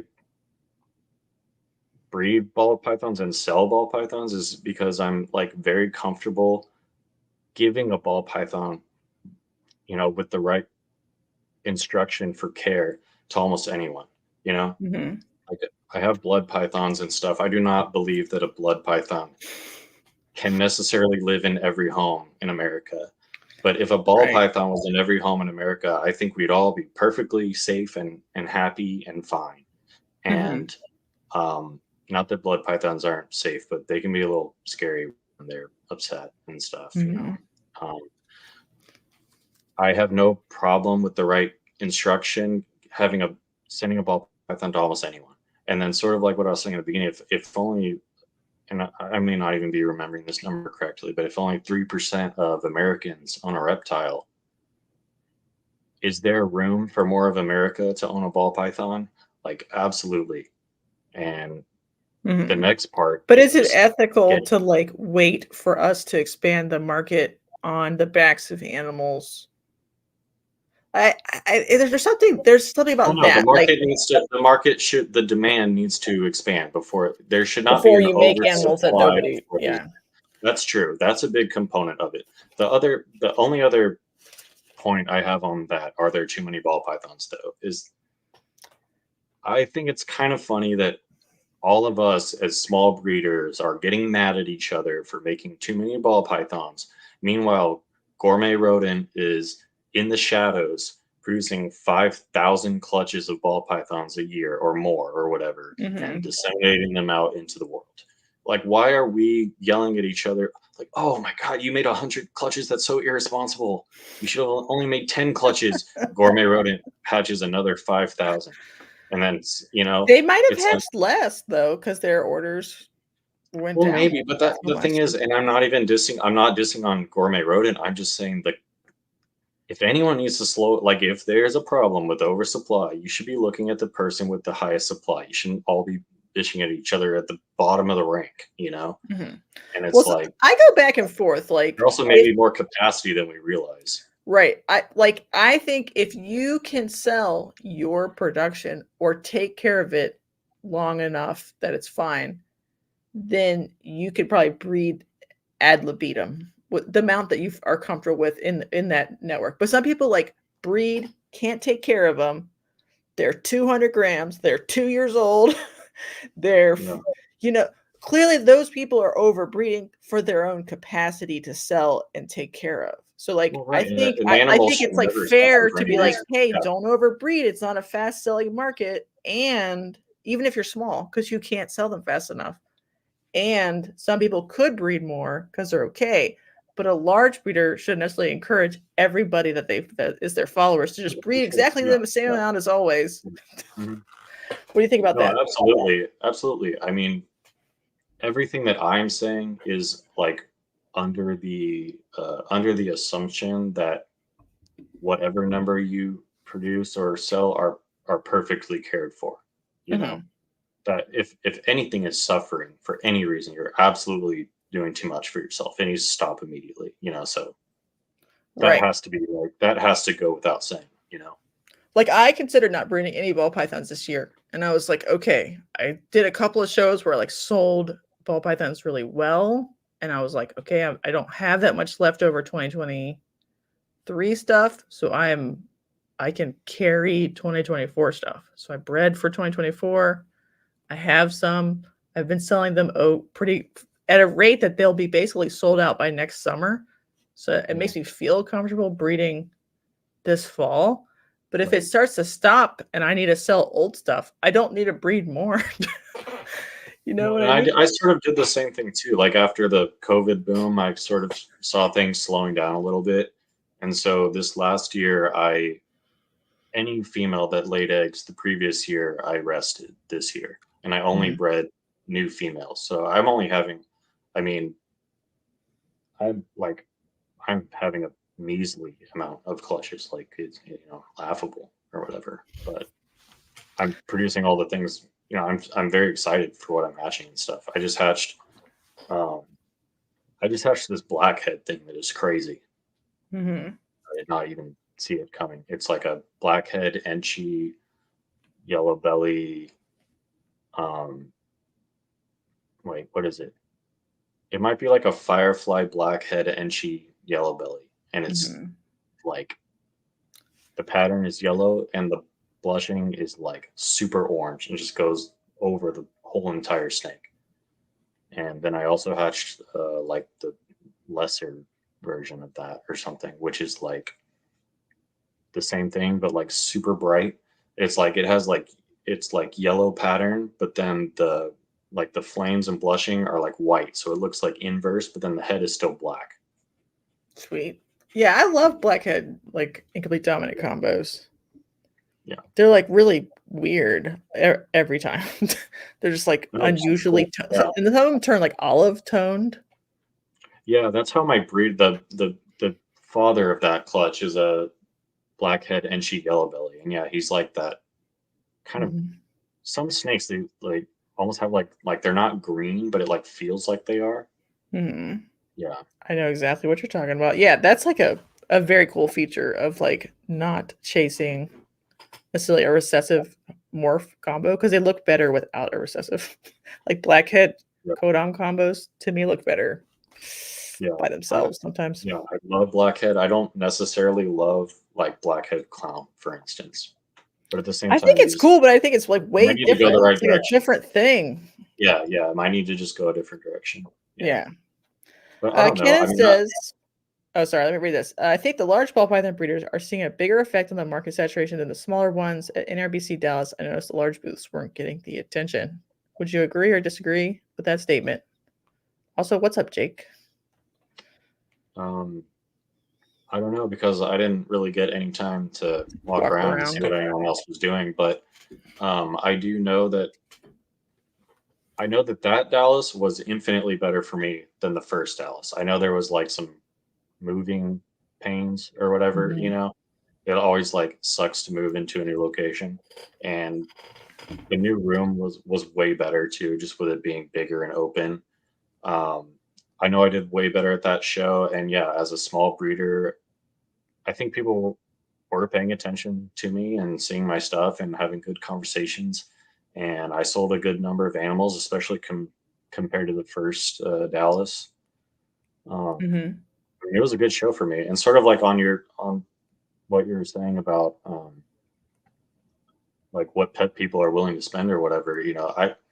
I found that pretty much I sold a few snakes. Like I did sell some of the mid-tier growing breeder, dreams of Mhm. making this, can't afford that. I'm gonna get this. That I love that. I sold some of that, some breeder things, but the majority of what I sold was to pet people. And Mhm. my snakes were not priced cheaply. Um, I mean, they were affordable, but I mean, people are happy to spend a decent amount on the snake that looks perfect for them. And that's always something that like as someone with, who's produced hundreds of snakes or whatever, you um not that like you forget it, but you sort of forget the feeling of finding like that one perfect snake that was like your perfect snake, like it's exactly the one you were looking for at the show for your pet. And sometimes a Mhm. pet buyer will see something in an animal that like you don't even know what they're seeing, like it's a pastel GHI, but they're like, this is the one, and like I love that. I love when they get like really excited, they like make a connection with that one snake that's just perfect for them. And you'll find that like people are normally willing to spend a reasonable amount of money for Mhm. that Yeah, perfect snake. there's a kind of client that is price insensitive.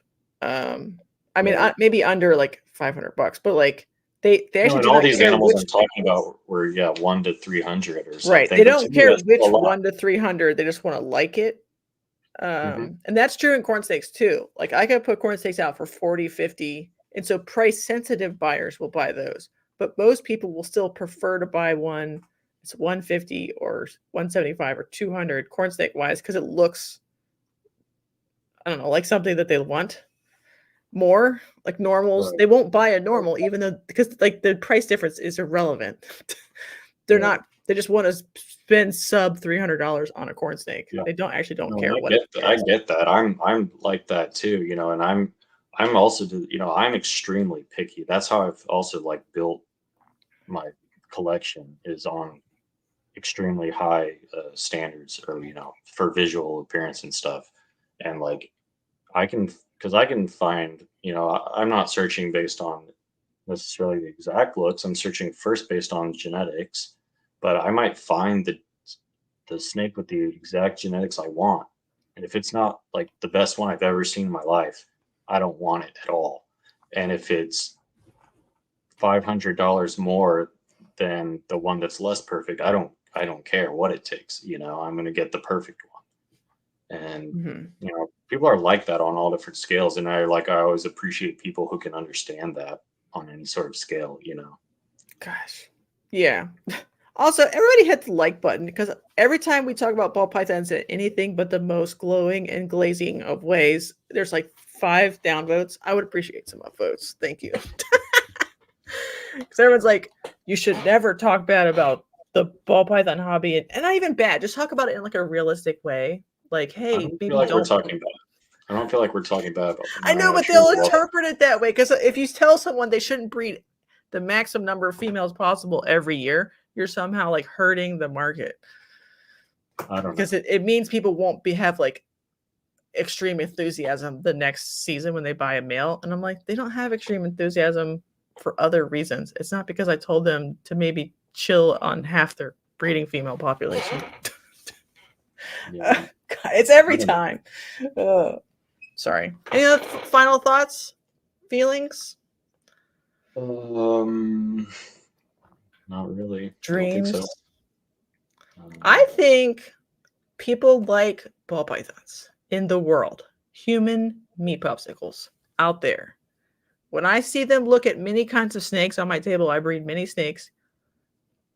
They like them. They just like, oh, it's a fat, it's got big eyes, it's cute. They like them. So that is very reassuring to me. Because like no matter what, there will always be like at least a pet arm to ball pythons. Mm-hmm. Forever, probably. I think they're an amazing. I think they're an amazing snake. Like there's a reason that they are the most popular snake in the world. Like I think they absolutely deserve to be. Mm-hmm. And, I just think people should do other stuff too, just so they can learn about more. They just be intellectually curious about more kinds of animals. Yeah. I mean, I love all kinds of animals. Yeah. I don't know. Just well, in the ball python, I mean, keep ball pythons too, because like keeping ball pythons will teach you a lot about keeping a number of animals to where it's not going to be exactly the same, but you're going to learn something that you can adapt to anything, you know, right. Whether when it comes to breeding, whether and the same way in reverse. Development. Yeah. Because some people are like, ball pythons cannot live outside of a rack. Clearly, that's not true. And I think it's because they just never kept a cage of any other kind than a rack. And I'm like, maybe you should keep just something else.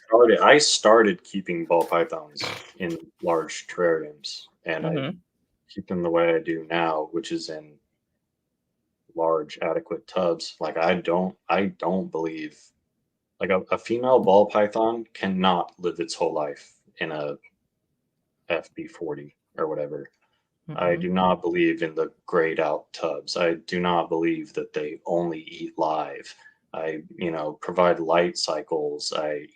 There's a lot of things, but that I've shifted because I found it's been the absolute best for this animal to be the most comfortable it's ever been, And that does not mean putting it in the smallest gray tub possible. It's somewhere in between, Right. And some of them would be fine living in a fucking room with a hide in it somewhere. It's just more complicated than people screeching on the internet. And hopefully, I don't know. I don't know. It's easy to we'll be happy soon, collectively. Because, God, maybe this is too much. But it's in the podcast. Nobody's here. Nobody's listening. So when Summer went on Animals at Home, and at the very end, and she got clipped and shipped to his Instagram, she got like the nastiest comments all on that. So if anybody wants to see what like certain arms of the pet market right now are acting and how they perceive ball python breeders or people, go read those and just absorb that vitriol and be like, oh fuck. Like we have a marketing problem too. I think it goes back to a lot of some of our complaints and grievances with the ball python industry that I've said today and stuff are So that's some of the reason for it, because a lot of the mentality of a lot of these breeders is not very savory. It's kind Mhm. of no wonder why people with this sort of mentality are not easily, um, they're not open to like, Jake's still this here. sort of Thanks, Jake. or whatever. I don't know, Yeah, no, discussion I because agree. And that's a not lot of them actually an below, but indictment people are of different. It's different. But yeah, of Canova per se. It's just they assume we are all demons, yeah, and have no ethical bone in our body. We euthanize every snake we own right away if it doesn't make us enough money. yeah, And we're not breeding for temperament, quality, whatever. We don't disease test, and we just whatever. And there are people probably like that in the hobby, but I think most earnest small ball python breeders are not like that. They have their yeah, no. Mm-mm. pet snakes, and I don't know. It's just much more complicated than that, and we're not doing a good job marketing how we are progressing, I think, forward.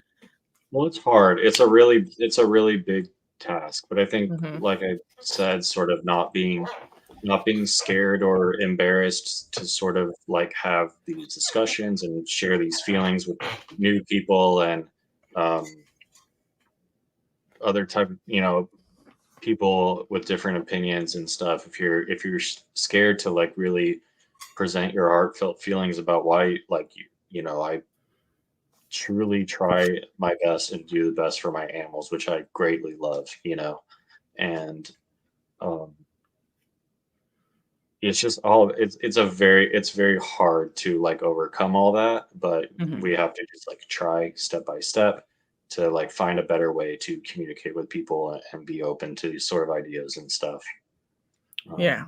Hopefully. who knows? You just have to remain. It's my problem always. Do you succumb to negative and be overwhelmed and angry every day, or do you just keep trying your best? It's all you can do. Mhm. Yeah. It's about like enduring. Right.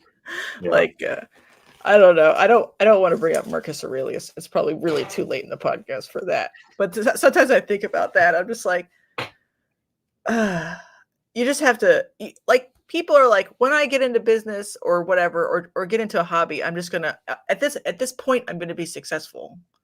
Yeah. That's not ever true. You're in business infinitely through time until you're not. So you're just always trying to stay in business. You're not trying to Yeah. grow to X point. You're just trying to stay. So what we're trying to do is stay in business long enough to educate, keep up our care standards, elevate our care standards, fulfill projects, stay personally satisfied, and not like seppuku ourselves because of stress or a bad Right. customer or something like that.